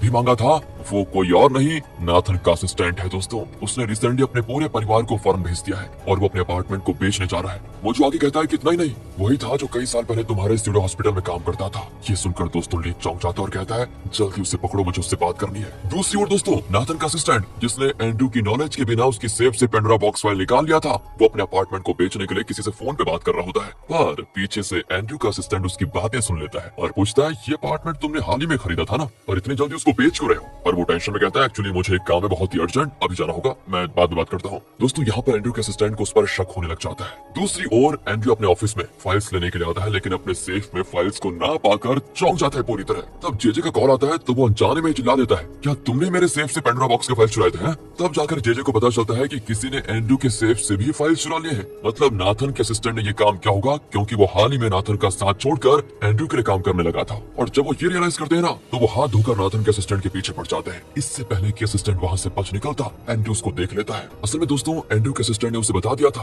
कि नाथन के असिस्टेंट को अपना अपार्टमेंट बेचने की बड़ी जल्दी पड़ी है, मतलब जरूर वो यहाँ से बचकर कहीं जाने की सोच रहा है। पेंडोरा बॉक्स लगता है उसने चुराया है, लेकिन दोस्तों वो इन्हें भी चकमा देकर अपनी कार में निकल जाता है और अंदर से मौत का डर उसको जकड़ कर रखता है। एक तरफ उसे जेजे की टीम चेस करती है, दूसरी ओर एंड्रयू वो टेंशन में जान हथेली में लिए ड्राइव कर रहा होता है। वहाँ ली उसके कॉल का इंतजार कर रहा होता है और तब वो कॉल करके कहता है कि वो फाइल्स मेरे पास है, मैं सारी फाइल्स तुम्हें दे दूंगा, बदले में तुम्हें मुझे $5 मिलियन देना होगा, उसे तैयार रखना। लेकिन हाँ उससे पहले प्लीज किसी भी तरह मेरी जान बचा लो क्योंकि एंड्रयू और जेजे दोनों मेरी जान के पीछे पड़े हुए हैं। इस पर ली कहता है कि तुम हो कहाँ पर, जल्दी बताओ। और तो चलिए आगे बढ़ते हैं मॉन्स्टर सीरीज के आखिरी और अहम पार्ट की ओर। वह तो पिछले पार्ट में हमने देखा कि नाथन का असिस्टेंट ली को कॉल करता है कि प्लीज मुझे बचा लो, वो लोग मेरा पीछा कर रहे हैं। ली पूछता है कि इस वक्त तुम हो कहाँ पर, तो इस पार्ट में दिखाते हैं कि असिस्टेंट उस रोड का नाम बताता है जिस पे वो ड्राइव कर रहा है और मोजो मैप में देखता है कि वो रोड इनके होटल के पास ही पड़ता है। तो ली दोस्तों असिस्टेंट से कहता है कि एक काम करो, तुम डोडो ग्रुप होटल वाले रोड की ओर जाना, मैं तुम्हारा वेट वहीं पर करूंगा। अगर तुम्हें उन्होंने पकड़ लिया तो किसी भी हालत में उन फाइल्स को उनके हवाले मत करना क्योंकि उन्हीं फाइल्स के रहते तुम्हारी जान बचाई जा सकती है। वहाँ एंड्रयू और जेजे दोस्तों असिस्टेंट का पीछा छोड़ने का नाम ही नहीं लेते और तेजी से उसको चेस कर रहे होते हैं, लेकिन बड़ी मुश्किल से एक सिग्नल में एंड्रयू फंस जाता है। असिस्टेंट तो डर डर कर रियर व्यू मिरर में देखता हुआ ड्राइव करता है, इसी वजह से वो आगे की गाड़ी से टकराने वाला होता है कि तभी वो कार को घुमा देता है ताकि एक्सीडेंट ना हो, और इस तरह से वो उस तरफ के प्लेटफॉर्म पर गाड़ी चढ़ा देता है। दोस्तों उसे बहुत चोट भी लगती है लेकिन वो किसी तरह गाड़ी से निकलकर बाहर आ जाता है। तब वहाँ पर जेजे और नाथन पहुंच जाते हैं। नाथन कहता है कि इसे अपनी गाड़ी में चढ़ाओ, हम इसे इतना पीटेंगे कि ये सब कुछ उगल देगा। पर दोस्तों इतने में एंड्रयू और उसका असिस्टेंट आ जाते हैं। एंड्रयू कहता है कि छोड़ो उसे, वो मेरा आदमी है। जेजे तो हंस देता है कि कल तक ये हमारा आदमी था और आज तुम्हारा कैसे हो गया। वो नाथन से कहता है कि इस एंड्रयू को और इसके असिस्टेंट को पीट कर चटनी बना दो उनकी। ये कहकर दोस्तों वो खुद तो चला जाता है और एंड्रयू और उसके असिस्टेंट को वो लोग बहुत मारते हैं, उनका बुरा हाल करके वो निकल जाते हैं। एंड्रयू तो उठ भी नहीं पाता पर उसका असिस्टेंट उसकी मदद करता है और कहता है चलिए हॉस्पिटल चलते हैं और क्या करना है। और एंड्रयू कहता है नहीं, सबसे पहले मुझे वो फाइल हासिल करना है, मैंने जिना को प्रॉमिस किया था कि मैं उसे पेंडोरा बॉक्स दूंगा और मैं उसे दोबारा धोखा नहीं दे सकता। तभी दोस्तों नाथन के असिस्टेंट की कार से फोन बजता है। एंड्रयू भागकर जाता है और फोन उठाता है। ओह तो ली कॉल कर रहा होता है। ली कहता है कि तुम कहाँ पर हो, मैं मेन रोड पहुंच गया हूँ। ली को क्या पता कि वो असिस्टेंट तो पकड़ा गया है। तब एंड्रयू कहता है कि उसे जेजे और नाथन पकड़ कर लेकर चले गए, अब इससे पहले कि वो उसे फाइल ले ले उनको रोकना होगा। ली बड़ी टेंशन में पूछता है कि वो लोग किस रास्ते गए। एंड्रयू उसे रास्ता बताता है। दोस्तों अब ली उस सड़क के एंड तक चेक करता है लेकिन उनका कहीं पता नहीं चलता। यहाँ से दोस्तों असिस्टेंट को दिखाते हैं जिसे किसी पुरानी फैक्ट्री में बांधकर बहुत पीटा गया था। नाथन कहता है कि अगर तुम बता दो कि वो फाइल तुमने कहाँ छुपा के रखा हुआ है तो मैं तुम्हें जान की भेंट दे दूंगा, वरना तो तुम जानते हो कि मैं क्या कर सकता हूँ और मैंने क्या किया है आज तक। लेकिन असिस्टेंट कहता है कि वैसे आप किस फाइल की बात कर रहे हैं, मेरे पास तो ऐसा कोई फाइल है ही नहीं। जेजे कहता है कि इसके साथ वार्तालाप करके कोई फायदा नहीं है, तुम एक काम करो इसका सर फोड़ दो। पर दोस्तों तब एक ट्विस्ट आता है, उसे एक कॉल आता है जिसमें कॉलर की वॉइस बिल्कुल उस अननोन नंबर वाले कॉल से मिलती है जिसने न्यूज चैनल को कॉल करके कहा था ना कि पेंडोरा बॉक्स मेरे पास है, उसी का। जेजे पूछता है तुम कौन हो। वो कहता है कि अरे मैंने टीवी शो में कॉल भी किया था, भूल गए क्या, तुम जिस पेंडोरा बॉक्स को ढूंढ रहे हो मेरे पास है, मैंने ली से बात कर ली है और वो मुझे पेंडोरा बॉक्स के लिए $5 मिलियन देने को तैयार है। अगर आपको फाइल चाहिए तो आप कितना दे सकते हैं बताओ। जेजे पूछता है पर मैं ये कैसे मान लूं कि तुम्हारे पास पेंडोरा बॉक्स है। दूसरी ओर दिखाते हैं दोस्तों असल में वॉइस चेंजर ऐप के जरिए कॉल पर ली था। दोस्तों वो तो जेजे की पूरी जन्म कुंडली जानता था। तो कहता है मैंने उस फाइल को पढ़ा, उसमें आपके हर घटिया फ्रॉड और कत्ल की ऐसी डिटेल्स है कि मैं क्या बताऊं आपको। कहकर वो हर डिटेल भी बताने लग जाता है। दोस्तों अब ये सुनकर जेजे कहता है कि बस करो उस बारे में बात मत करो ज्यादा, मुझे विश्वास हो गया है कि वो फाइल्स तुम्हारे पास है। अब बोलो तुम्हें क्या चाहिए। ली दोस्तों फिर उसकी आवाज में दोहराता है दोबारा कि ली ने मुझे 5 मिलियन देने का वादा किया है, तुम कितना दोगे बताओ। अरे मैं 8 मिलियन दे सकता हूँ तुम्हें, ठीक है मैं फिर कॉल करूंगा। ये कहकर दोस्तों ली कॉल कर देता है। इसके तुरंत बाद एक अननोन नंबर से नाथन को कॉल आता है और ये कॉल भी ली ही कर रहा था। वो फिर उसी वॉइस चेंजिंग ऐप के जरिए बात करता है और कहता है उस फाइल में तुम्हारे बारे में भी बहुत कुछ है, उस एविडेंस के साथ साफ लिखा है कि तुमने ही ली के पेरेंट्स का कत्ल करवाया था। नाथन को भी अब विश्वास हो जाता है कि फाइल असिस्टेंट के पास नहीं उस अननोन नंबर वाले कॉलर के पास है। नाथन कहता है कि तुम मुझे वो फाइल दे दो। ली कहता है उस अननोन नंबर वाली की आवाज में, ऐसे मुफ्त में देने के लिए थोड़ी ना मैंने फाइल चुराई थी, जेजे मुझे 8 मिलियन देने को तैयार है, तुम 10 मिलियन दोगे तो फाइल तुम्हारा हो जाएगा। नाथन तो बड़े ठाठ से कहता है कि 10 मिलियन तो मेरे पैरों की धूल के बराबर है, तुम अभी इस जगह पर पहुंच जाओ और मैं तुम्हें पूरा अमाउंट दे दूंगा। चलो एक आखिरी बकरा मिल गया। ये सोचकर ली पूछता है कि ठीक है बताओ कहाँ पर आना है। नाथन उसको एक जगह बताकर कॉल कट कर देता है दोस्तों। फिर नाथन जेजे से कहता है कि फाइल मिल गया है, आप सिर्फ एक आदमी को मेरे साथ भेज दीजिए, मैं फाइल भी लाऊंगा और उस कॉलर को भी पकड़ कर लेकर आऊंगा।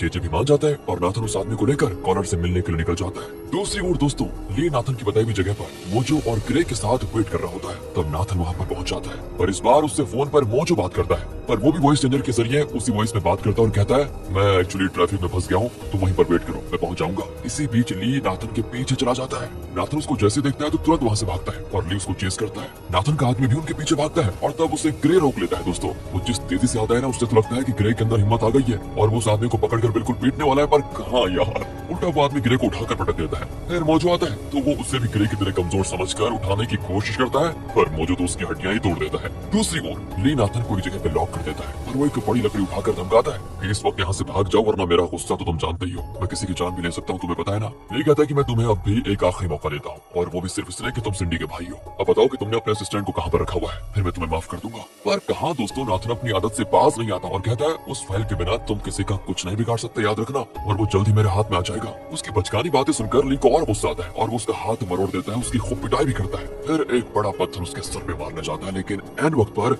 मोजो उसको रोक लेता है कि ये सही नहीं है। इतने में ग्रे आकर बताता है कि इसकी गाड़ी का ब्लैक बॉक्स मैंने चेक कर लिया है, उसका पिछला लोकेशन एक पुरानी फैक्ट्री में दिख रहा है। ये कहता है कि तुम जल्दी पुलिस को उस लोकेशन पर आने के लिए कह दो। फिर दोस्तों वो सभी उस फैक्ट्री की ओर निकलते हैं। वहाँ जेजे परेशान है कि इतनी देर के बाद भी नाथन लौटा क्यों नहीं। वो कहता है कि दाल में कुछ काला लगा है, तुम इसको कहीं और शिफ्ट कर दो। और दोस्तों उसके आदमी असिस्टेंट को वहाँ से लेकर जाते ही है कि इतने में पुलिस वहाँ पर आ जाती है। फिर क्या था, सब जान बचाकर वहाँ से भाग खड़े होते हैं। आखिर में वो असिस्टेंट को बचा लेते हैं। ली उससे तुरंत पूछता है कि वो पेंडोरा बॉक्स फाइल कहाँ है। वो कहता है देखो वो एकदम सेफ है, तुम फिक्र मत करो। और यहाँ पर ये सीन कट होता है दोस्तों। दूसरी ओर एंड्रयू हॉस्पिटल में होता है, बहुत दुखी बेचारा। वो जिना से कहता है कि मैं फिर से वो फाइल तुम्हें देने में सफल रहा, वो जेजे के हाथ लग गया तो वो अपने खिलाफ सारे एविडेंस को मिटा देगा। पर दोस्तों जिना अब भी उस पर गुस्सा नहीं होती और बड़ी नरमी से पेश आती है और कहती है तुम बच गए, यही बहुत है। इतने में ली कॉल करके कहता है कि फाइल मिल गया है। और दोस्तों अगले सीन में ली और जिना मिलते हैं तो ली वो फाइल जिना को देता है। जिना कहती है कि मैं कल ही पूरे फाइल्स की डिटेल्स लाइव टीवी पर रिवील करूंगी। अगले दिन दोस्तों टीवी शो में जिना बताती है कि जेजे और नाथन के खिलाफ मजबूत एविडेंस मिल गया है, यानी कि पेंडोरा बॉक्स फाइल मिल चुका है।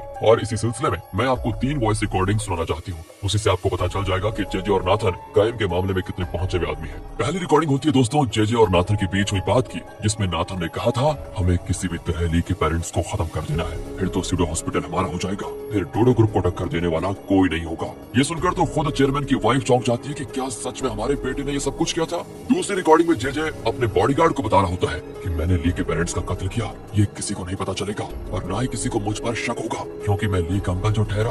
और रही बात उस ली की, वो तो अंधा है, उसकी बात पर कौन विश्वास करेगा, और अब पूरी प्रॉपर्टी का इकलौता मालिक मैं बन जाऊंगा, सिर्फ मैं। आखिरी रिकॉर्डिंग में दोस्तों जेजे ने कहा होता है कि नेल की बेटी यानी किमी ने गलती से मेरी वाइफ को धक्का दे दिया था, जिससे मेरी वाइफ सीढ़ियों से गिरकर मर गई थी और नेल को धमकाने का मुझे अच्छा मौका मिला था और इसी बहाने मैं उसका दामाद बनने में सफल हो गया। नेल की पॉलिटिकल पावर का इस्तेमाल करके मुझे बहुत कुछ हासिल जो करना है अभी।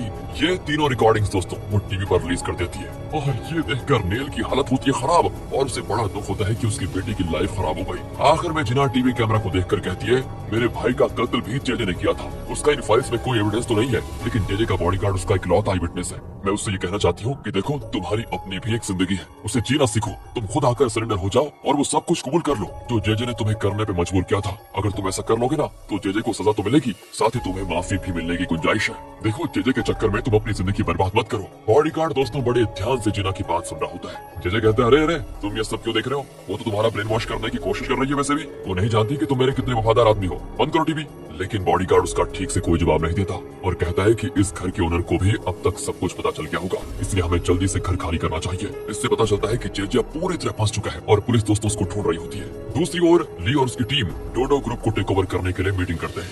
ये टीवी पर देखकर एंड्रू तो ठान लेता है कि मैं किसी भी हालत में डोडो ग्रुप को ली के हाथ में नहीं जाने दूंगा। वो खुद एक मीटिंग अरेंज करके बताता है कि मैं डोडो ग्रुप में अपने और अपने पापा के शेयर्स को किसी दूसरी कंपनी को बेचने वाला हूं। असल में एंड्रू ली के अलावा और किसी को भी अपनी कंपनी देने को तैयार है, चाहे वो कितनी भी छोटी और बिना मार्केट वैल्यू वाली कंपनी क्यों ना हो। ये देखकर चेयरमैन कहता है कि तुम ली से मेरी मीटिंग अरेंज करवा पहले। और दोस्तों अगले सीन में चेयरमैन ली से मिलने जाता है और कहता है कि मैं अपने शेयर्स तुम्हें देने को तैयार हूँ, पर बदले में तुम्हें मुझे और मेरे बेटे को माफ करना होगा। ये एक बूढ़े बाप की वेदना भरी रिक्वेस्ट है बेटा, समझ लो। वो बहुत ही इमोशनल भरी रिक्वेस्ट करता है दोस्तों कि एक आखिरी बार मेरे पास ये मौका है अपनी कंपनी को बचाने का। और जब एंड्रू को पता चलता है कि चेयरमैन शेयर्स देने को तैयार हो गए तो वो कहता है कि पापा आप अपने शेयर्स को ली को देने का वादा कैसे कर सकते हैं। चेयरमैन जवाब देता है, क्या तुम जानते हो कि डोडो ग्रुप में कुल मिलाकर कितने एम्प्लॉइज है? अगर तुमने कंपनी को किसी अरे गहरे के हाथ में दे दिया तो उन एम्प्लॉइज का क्या होगा? ये सोचा है तुमने कभी? बेटा मेरी बात सुनो, मुझे अब लगता है कि तुम्हारा यहाँ से चले जाना ही बेहतर है। एंड्रू तो चौंक कर पूछता है, तो क्या आपने भी मेरा साथ छोड़ने का फैसला कर लिया है? नहीं बेटा, मैं तुम्हारा साथ कैसे छोड़ सकता हूँ बताओ। तुम चाहो जैसे भी हो हमेशा मेरे बेटे ही रहोगे। लेकिन कई बार रिश्ते तभी मजबूत होते हैं जब दूरियां बनती है,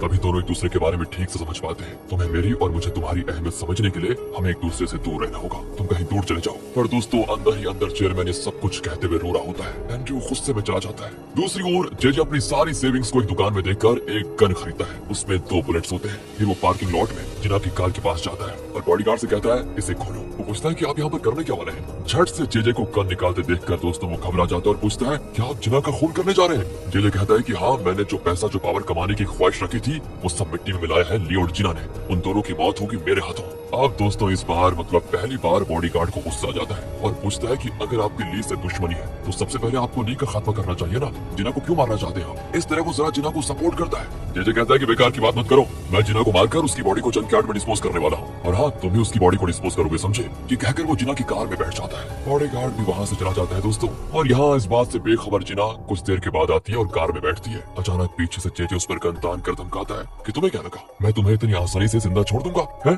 तभी दोस्तों जिना को एक अननोन नंबर से कॉल आता है और वो चुपके से उसे अटेंड करने की कोशिश करती है कि जेजे गन से उसको मारकर बेहोशी कर देता है। असल में अननोन नंबर से कॉल करने वाला कोई और नहीं बॉडीगार्ड था दोस्तों, जो जिना को बचाना चाहता था, लेकिन बदकिस्मती से जिना कॉल नहीं उठा पाई थी। दूसरी ओर एंड्रू एक ब्रिज कैच पर खड़ा होता है। ओह लगता है ये खुदकुशी करने वाला है। उसका दिल बहुत भारी होता है और उसके दुख की सीमा नहीं होती। पर आखिर में वो अपनी और जिना की एंगेजमेंट वाली फोटो देखकर खुश हो लेता है दोस्तों। पर वो उसे पानी में डाल देता है और आखिरी बार अपने पापा से बात करने के लिए चेयरमैन को कॉल करता है। वो कहता है कि पापा मैं आपसे कुछ कहना चाहता हूँ। जब मैं यूएस से आया तो मेरे दिल में आपके लिए नफरत ही नफरत थी। मैं आपसे बदला लेना चाहता था, लेकिन जब आपके करीब आने लगा तो जानते हैं मुझे क्या लगा? मुझे लगा कि शायद बचपन से मुझे आप ही के पास रहना चाहिए था। आप मुझे बहुत अच्छे लगने लग गए। मैं आपको बहुत मिस करूंगा। ये कहकर वो फूट फूट कर रोता है। उसके बाद को चेयरमैन पूरी तरह समझ जाता है और पूछता है बेटा तुम हो कहाँ पर अभी? आई एम सॉरी पापा। सिर्फ इतना कहकर वो कॉल काट देता है और बहुत रोता है। फिर वो जिना को कॉल करने की कोशिश करता है लेकिन वो कॉल नहीं कर पाता। तब एक अननोन नंबर से कॉल आता है जो कि बॉडीगार्ड कर रहा था। वो बता देता है कि जेजे जिना को किडनैप करके लेकर चला गया और जंकयार्ड में उसे डिस्पोज करने वाला है, उसका कत्ल करने वाला है। प्लीज कैसे भी करके उसको बचा लो। फिर दोस्तों वो ली को भी कॉल करके यही बात बताता है। दूसरी ओर दिखाते हैं जंकयार्ड में जेजे जिना को मार कर गिरा देता है और कहता है तुम्हारी मौत होने वाली है, लेकिन इसका जिम्मेदार मैं नहीं हूँ। इसका कारण सिर्फ और सिर्फ वो ली है, इसलिए तुम मुझे गलत मत समझना। ये कहकर वो शूट करने वाला होता है कि एन वक्त पर एंड्रू भाग कर आता है और उस पर सीधे झपट पड़ता है। इस बार तो वो जेजे के ऊपर बैठ जाता है और चिल्लाता है कि जिना तुम यहाँ पर मत रुको, जल्दी भाग जाओ यहाँ से। जिना दोस्तों वहाँ से दूर जाती है और तब एंड्रू जेजे का गला दबाकर उसको जान से मारने की कोशिश कर रहा होता है। पर इसी बीच जेजे पास पड़े अपने गन को उठाकर झट से एंड्रू के पेट में शूट कर देता है। आवाज को सुनकर जिना चौंक कर उठती है और एंड्रू तब भी यही कहता है कि यहाँ मत रुको जिना, तुम प्लीज अभी के भी यहाँ से भाग जाओ। इतने में जेजे एंड्रू को गिराकर जिना पर गन तान देता है। अब इससे पहले कि वो जिना को शूट करता एंड्रू उसका हाथ पकड़कर अपनी ओर खींचता है। ओहो, और दूसरा बुलेट भी दोस्तों एंड्रू को लग जाता है। गन में सिर्फ 2 बुलेट्स थे तो जेजे अब जिना को शूट नहीं कर सकता। एंड्रू खून से लथपथ हालात में जमीन पर पड़ा होता है। इतने में पुलिस कार की आवाज को सुनकर जेजे वहाँ से तुरंत भागता है। जिना भी तुरंत एंड्रू के पास भागती और कहती है तुम्हें कुछ नहीं होगा, मैं तुम्हें जरूर बचाऊंगी। पर एंड्रू उसके आंसू पोंछ कर कहता है मैंने किसी तरह तुम्हें बचा लिया, ये क्या कम है? मैंने तुमसे बहुत ज्यादा प्यार किया है जिना, क्या तुम मुझे माफ नहीं करोगी? जिना भी कह देती है कि प्लीज तुम ऐसी बातें मत करो ना, तुम्हारी एनर्जी वेस्ट होगी, तुम अपनी ताकत जुटा कर रखो, मैं अभी तुम्हें हॉस्पिटल लेकर जाऊंगी। पर वो कहता है कि तुम भी मेरी माँ की तरह हो, पता है एकदम नरम दिल, तुम्हारी गोद में मुझे वो गर्मी महसूस हो रही है जो मुझे अपनी माँ की गोद में महसूस होती थी। इन्हीं आखिरी शब्दों के साथ एंड्रू जिना की गोद में दम तोड़ देता है और जब उसकी आवाज बंद होती है ना तो जिना एकदम सुन हो जाती है। यार वैसे था तो ये बुरा पर अच्छा नहीं लगा और वो भी उसको सीने से लगाकर बहुत रोती है। दूसरी ओर ली भी जंकयार्ड में पहुंच जाता है और वो जेजे को बचकर भागते हुए देख लेता है। वो सीधे उसी पर गाड़ी चढ़ा देता है और गाड़ी से टक्कर खाकर वो दूर जाकर गिरता है। ली भी तुरंत जाकर उसे पकड़ता है और दोस्तों वो अब भी कहता है कि मेरा गेम अभी खत्म नहीं हुआ है ली, मैं तुम्हें बर्बाद करके रहूंगा। अब तो जेजे भी आता गया तो वो जिना को ढूंढते हुए उसके पास पहुंच जाता है और वहाँ पर एंड्रू मरा पड़ा होता है और जिना उसे गोद में लिए रो रही होती है। अगले दिन की बात है, जिना के ऑफिस में दिखाते हैं तो वो बहुत ही दुखी बैठी होती है। तब वहाँ पर बॉडीगार्ड आकर कहता है मुझे माफ कर दो पर अब मैं जेजे के खिलाफ गवाही देने के लिए बिल्कुल तैयार हूँ। तुम्हारे भाई का कत्ल जेजे ने किया था, उसका इकलौता चश्मदीद गवाह मैं ही हूँ और मैं ये कभी भी कहने को तैयार हूँ जब तुम कहोगी। जिना के दोस्तों आंसू निकल आते हैं। वो बहुत ही इमोशनल होती है क्योंकि इसी के लिए तो वो इतना स्ट्रगल कर रही थी कि उसके भाई को न्याय मिले। आज उसका स्ट्रगल भी खत्म हुआ। दूसरी ओर की भी प्रेस को बता देती है कि अनजाने में मुझसे जेजे की पहली वाइफ की मौत हुई, इसके लिए मैं सबसे माफी मांगती हूँ और मैं अपने पिता की पार्टी से नहीं पॉलिटिक्स से पूरी तरह हट रही हूँ। दूसरी ओर ली प्रेसिडेंट से मिलने आता है, यानी नेल से। नेल पूछता है कि बेटा अचानक तुम्हारा कॉल आया तो मुझे एहसास हो गया कि जरूर कोई इंपॉर्टेंट बात होगी। ली कहता है कि मैं जेजे के सिलसिले में बात करना चाहता था। उसके खिलाफ बहुत ही स्ट्रॉन्ग एविडेंस पब्लिक में आ चुका है, उसे अब फांसी की सजा मिलनी चाहिए और ये काम सिर्फ आप ही करवा सकते हैं, आपको पता है। सिर्फ यही मेरी आपसे पहली और लास्ट रिक्वेस्ट है। और दोस्तों क्योंकि ली ने नेल की इतनी मदद की तो वो ना नहीं कह पाता और तुरंत मान जाता है। अगले दिन जेजे को जेल लेकर जाते हैं और तभी वहाँ पर ली आता है। देखिए यार इसको, तब भी ये जेजे यही कहता है कि तुम्हें क्या लगता है कि मुझे जेल भिजवा दोगे तो तुम चैन से रह पाओगे? मैं फिर से कानून के किसी न किसी छेद से बाहर निकल आऊंगा, तब देखना तुम बहुत पछताओगे। ली कहता है कि क्या सोच रहे हो तुम, इस बार तुम बाहर नहीं आ पाओगे, तुम्हें फांसी होगी फांसी। ये सुनकर जेजे की थोड़ी हालत खराब हो जाती है, वो डगमगा जाता है लेकिन कहता है तुम पागल तो नहीं हो गए? 30 साल से कोरिया में किसी को फांसी की सजा नहीं हुई। और ली कहता है कि जिस दिन तुम्हें नॉन वेज सौंप दिया जाएगा ना उस दिन तुम्हें फांसी होगी, याद रखना। फिर जेजे को बस में जेल ले जाते हैं। दोस्तों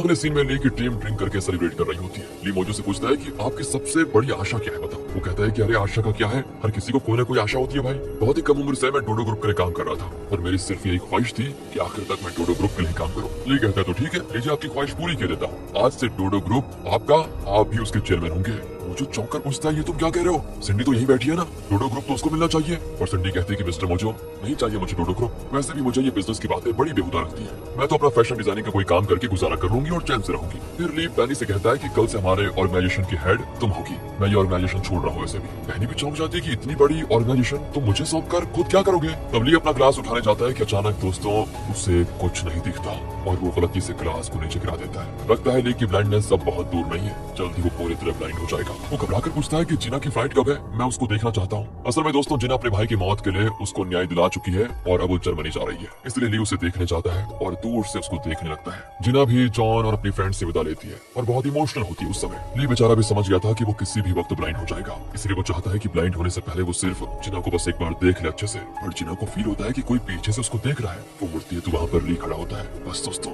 जिना को देखते देखते ली की आंखों की रोशनी पूरी तरह नष्ट हो जाती है और जिना का रो भी उसकी आंखों में समा जाता है। इसके बाद उसके लिए ये पूरी दुनिया अंधेरे से भर जाती है। यहाँ से 2 साल के बाद एक बड़े से घर को दिखाते हैं। शायद ये घर आपको याद होगा, ये ली का वही पुराना आलीशान घर है जहाँ वो पहले रहा करता था जब वो ब्लाइंड था और आज वो फिर ब्लाइंड है, उसी घर में रह रहा है। देखो अपने दोस्तों को बाकी सारे काम सौंप कर वो इस घर में पहले की तरह जीने लगा है। तभी टीवी न्यूज में बताते हैं कि नाथन जिसने जेजे के जरिए ली के पेरेंट्स का कत्ल करवाया था उसे जेल की सजा दी गई थी और आज 2 साल के बाद किसी स्पेशल डे के तहत उसे रिलीज किया गया है। न्यूज में ये भी बातें होती है कि सिंडी ने 2 साल अफ्रीका में ट्रेवल किया और वहाँ के कई बच्चों को अडॉप्ट करके उनकी अच्छी एजुकेशन का इंतजाम किया, जिसकी वजह से उसे स्विस इंटरनेशनल वॉलंटियर का अवार्ड दिया गया है। ये सुनकर बड़ा खुश होता है कि बहुत अच्छा काम कर रही है। तब क्रिया कर बताता है कि आज जेजे का इस दुनिया में आखिरी दिन है पता है। दूसरी ओर दोस्तों जेजे को दिखाते हैं जिसे जेल में खाना दिया जाता है। वो जल्दी से उसे खाने जाता है तो रियलाइज करता है आज उसे नॉन वेज सूप दिया गया है और उसे ली की बात याद आती है कि जिस दिन तुम्हें नॉन वेज सूप दिया जाएगा वही तुम्हारा आखिरी दिन होगा। बस दोस्तों ये सोचकर जेजे की हालत बहुत खराब होती है। तब गार्ड्स आकर बताते हैं कि तुम्हें बुलाया चलो। जेजे कांपते हुए कहता है नहीं नहीं मैं नहीं आऊंगा, मुझे जीना है। पर वो छोड़ने थोड़ी ना वाले थे यार, उसे खींचकर फांसी के तख्ते पर लेकर जाते हैं। वो चिल्लाता है कि नहीं मैं नहीं मरूंगा, मुझे जीना है। कहते कहते वो पैंट गीली कर देता है। मौत का डर दोस्तों जकड़ चुका था उसको, लेकिन अब कुछ नहीं हो सकता क्योंकि ये सारी चीजें तो कर्म करते वक्त सोचनी चाहिए क्योंकि उसने कर्म ही ऐसे किए थे। और फिर वो उसके मुंह पे काला बैग पहनाते हैं, उसको फांसी पर चढ़ा देते हैं। रस्सी कुछ देर हिलती है लेकिन फिर एकदम शांत, यानी जेजे की कहानी खत्म। वहाँ चेयरमैन के घर पर फिर से सब नॉर्मल होता है। नाथन को देखकर लगता है कि वो 2 साल जेल की हवा काट कर सुधर गया। वैसे शुरू में उसने जो कत्ल करवाए थे उसके बल पर तो उसे विलन कहना चाहिए, लेकिन कहानी में आगे बढ़ते बढ़ते आप खुद समझ गए होंगे कि ये विलन के नाम पर कलंक है और इसकी बॉडी लैंग्वेज से ये कॉमेडियन ज्यादा लगता है। पहले की तरह सभी बैठकर ब्रेकफास्ट करते हैं। अब अपना चेयरमैन डोडो ग्रुप का चेयरमैन नहीं रहा, लेकिन एक छोटी कंपनी का ओनर जरूर है। अब वो अपनी फैमिली को फिर से पहले की तरह अहमियत देने लगा और बहुत ही नरम दिल आदमी में तब्दील हो चुका है। वो कहता है कि खाने से पहले हमें 2 मिनट के लिए अपने किसानों को जरूर याद करना चाहिए, इसलिए प्रार्थना करो। उसकी वाइफ भी अब खुश है कि आखिर परिवार एक हो गया और बेटा भी सुधर चुका है। हाँ, वैसे चेयरमैन की वाइफ बीच में थोड़ा विलन इसलिए बन गई थी क्योंकि उसको डर था कि अगर चेयरमैन ने सब कुछ एंड्रयू को दे दिया तो उसके अपने बच्चों का क्या होगा। खैर उसका वो डर भी खत्म हो गया तो वो एकदम नॉर्मल हो गई। दूसरी ओर दोस्तों मोजो को दिखाते हैं जो डोडो ग्रुप के चेयरमैन के रूप में शान से ऑफिस में एंटर करता है। सभी उसके आगे सर झुकाते हैं तो उससे बड़ा गुस्सा आता है। वो कहता है कि देखो, सबसे पहले तो बात बात पर इस तरह सर झुकाने की परंपरा खत्म करो। सच में ये अपने देश में होनी नहीं चाहिए वरना देश की रीढ़ की हड्डी कमजोर पड़ जाएगी यार। तब जॉन आता है जो मोजो को बताता है कि जिना कोरिया लौट आई है। सबसे पहले तो दोस्तों वो एंड्रयू के मेमोरियल को देखने जाती है। उसको बड़ा दुख होता है क्योंकि वो जानती थी कि ली की तरह एंड्रयू ने भी उसे सच्चा प्यार किया था। वहाँ पर मोजो को देखकर वो चौंक जाती है कि आपको कैसे पता चला कि मैं यहाँ पर आई हूँ। वो कहता है कि वो बात इतनी इंपॉर्टेंट नहीं है वैसे, पर मैं तुम्हें ये बताने के लिए आया हूँ कि 2 साल पहले जब ली ने तुम्हें आखिरी बार देखा था उसके बाद से ली की आंखों की रोशनी पूरी तरह से चली गई है। हमने बड़ी कोशिश की कि उसके सर से बुलेट को निकाल दिया जाए तब शायद उसकी आंखें फिर से ठीक हो सकती है, लेकिन बदकिस्मती तो यह है कि सर्जरी में ली के बचने के चांसेस बहुत कम है और अगर बुलेट नहीं निकाला गया तो बहुत ही जल्द उसका आखिरी आ जाएगा। ये सुनकर जिना चौंक जाती है कि कहीं ली को भी कुछ ना हो जाए। मुझे कहता है कि मेरी राय है कि आखिरी दिनों में तुम उसके साथ रहो। इन 2 सालों में हर दिन हर पल वो तुम्हें याद करता रहा। वैसे वो अपने दिल की बातें किसी को बताता तो नहीं, लेकिन मैं उसे पूरी तरह समझ सकता हूँ, इसलिए मैं जानता हूँ कि वो तुम्हारे साथ रहना चाहता है लेकिन तुम्हें तकलीफ नहीं देना चाहता। जिना भी कहती है ली को इस हालत में देखकर मुझे बहुत दुख हो रहा है, लेकिन अगर मैं उसके पास गई तो उसे शायद और दुख होगा और मैं उसे दुखी नहीं देखना चाहती। मोजो की समझ में नहीं आता कि वो क्या कहे। तब जिना कहती है मेरे पास एक और रास्ता है। और दोस्तों अगले सीन में ली अपने घर में बैठा हेडफोन पहनकर कुछ सुन रहा होता है। जब वो हेडफोन निकालता है ना तो उसे कुछ आवाजें आती है। पहले जब वो ब्लाइंड था तो उसके कान बहुत तेज थे, शायद आपको याद होगा अच्छे से। अब वो क्षमता उसमें फिर से आ गई है और वो दूर से धीमी सी आवाज को सुन लेता है। इसी बीच बाहर दिखाते हैं कि जिना मोजो के साथ आई है। उसको देखकर ग्रे बहुत खुश होता है कि अच्छा वो तुम आ गई। ली भी चौंक कर सुनने लगता है कि वहाँ क्या बात हो रही होगी। ग्रे कहता है कि ली को इतनी आसानी से हम धोखा नहीं दे सकते। जिना कहती है कि प्लीज मेरे पास एक आइडिया है और फिर वो सभी ली से मिलने जाते हैं। दोस्तों ली चुपचाप खेल रहा होता है जैसे कि वो कुछ जानता ही नहीं। मोजो कहता है कि तुम्हारी मदद के लिए एक असिस्टेंट आई है, वो तुम्हारा पूरा ख्याल रखेगी। वैसे उसका नाम अंशी है। ली कहता है कि मुझे वो नाम अच्छा नहीं लगा, उसे काम से निकाल दो अभी। सच जानते हुए भी दोस्तों ली नहीं चाहता कि जिना यहाँ पर रहकर अपनी जिंदगी बर्बाद करे, इसलिए वो इस तरह कह रहा है कि उसे काम से निकाल दो। अब मोजो कहता है कि देखो जैसे तुम देख नहीं सकते तो ये लड़की बोल नहीं सकती, बड़ी उम्मीद लेकर आई है कि तुम उसको नौकरी पर रख लोगे, प्लीज नौकरी पर रख लो उसको। और अब ली की भी समझ में नहीं आता कि वो क्या कहे, तो वो कहता है मैं तुम्हें 3 चांसेस दूंगा, अगर तुमने ऐसा कुछ किया जो मुझे पसंद नहीं तो 3 वार्निंग्स के बाद मैं तुम्हें काम से निकाल दूंगा। इस शर्त पर दोस्तों वो जिना को काम पे रखने के लिए मान जाता है। अगले दिन दिखाते हैं कि जिना हमेशा ली के पास ही रहती है और उसका बहुत ख्याल रखती है। उस दिनों में ली की सर्जरी होने वाली है, तब तक जिना उसके पास ही रहना चाहती है, इसलिए तो वो यहाँ पर आई है। खाते वक्त तो ली के बाउल में चिकन रखती है क्योंकि ली को चिकन बहुत पसंद है, पर वो कहते हैं देखो मुझे एक पेशेंट की तरह ट्रीट मत करो, ये तुम्हारी पहली वार्निंग है। और बाद में जब वो टहल रहे होते हैं ना तो ली फिसल कर गिरने वाला होता है तो जिना उसको पकड़ लेती है। इस पर ली कहता है कि देखो मुझे कभी टच मत करना और ये तुम्हारी दूसरी वार्निंग है। जिना एकदम चुप रहती है क्योंकि उसे लगता है कि ली ने उसे पहचाना ही नहीं। अगले दिन दोस्तों ली को शर्ट पहनाते हुए वो उसके करीब जाकर उसे अच्छी तरह निहारती है, जिस तरह पहले वो उसके करीब जाकर उसको शर्ट पहनाती थी बिल्कुल उसी तरह। और इस पर ली कहता है कि मेरे इतने करीब मत आया करो, ये तुम्हारी तीसरी वार्निंग है और अब मैं तुम्हें नौकरी से भी निकालता हूँ। तब मोजो आकर कहता है कि तुम्हारे ऑपरेशन का वक्त हो रहा है, चलो कहकर वो उसको हॉस्पिटल लेकर आते हैं। जिना बहुत परेशान होती है कि पता नहीं क्या होगा। बाहर चलते चलते ली मन ही मन सोचने लगता है कि मुझे माफ कर दो जिना, तुम मेरे साथ रहोगी तो तुम्हें बहुत तकलीफ होगी क्योंकि सर्जरी के बाद मुझे कुछ भी हो सकता है और मैं तुम्हें दुखी नहीं देख सकता, इसीलिए दोस्तों वो ऐसे कड़वे शब्द बोल रहा था, प्लीज मुझे माफ कर दो जिना। पर जिना उसको छोड़कर जाने वाली थी नहीं, वो हॉस्पिटल भी आती है और अब ऑपरेशन थिएटर में जाने का वक्त हो चुका है। मोजो और ग्रे दूर चले जाते हैं। जिना ली के पास खड़ी बहुत इमोशनल होकर होती है। तब ली भी कहता है कि तुम्हें क्या लगा इतनी जल्दी मैं तुम्हें भूल जाऊंगा और तुम्हें पहचानूंगा नहीं, कहकर वो जिना का हाथ पकड़ता है। वो भी बहुत इमोशनल होती है और कहती है तुम ठीक हो जाओगे, मैं यहीं पर तुम्हारे लौटने का इंतजार करूंगी। ली भी प्रॉमिस करता है कि हाँ मैं जरूर लौट कर आऊंगा और इसी तसल्ली के साथ जिना बाहर जाकर वेट करती है। ऑपरेशन थिएटर में सर्जरी का इंतजार करते हुए ली को सारी पुरानी बातें फिर से याद आती है। जब पहली बार ली ने जिना के बालों को सहलाया था, फिर जब वो दोबारा मिले ली की आंखें ठीक हो चुकी थी तब, पर डोडो ग्रुप में काम करते हुए उनके बीच फिर प्यार हुआ और उन्होंने कई हसीन पल बिताए साथ में।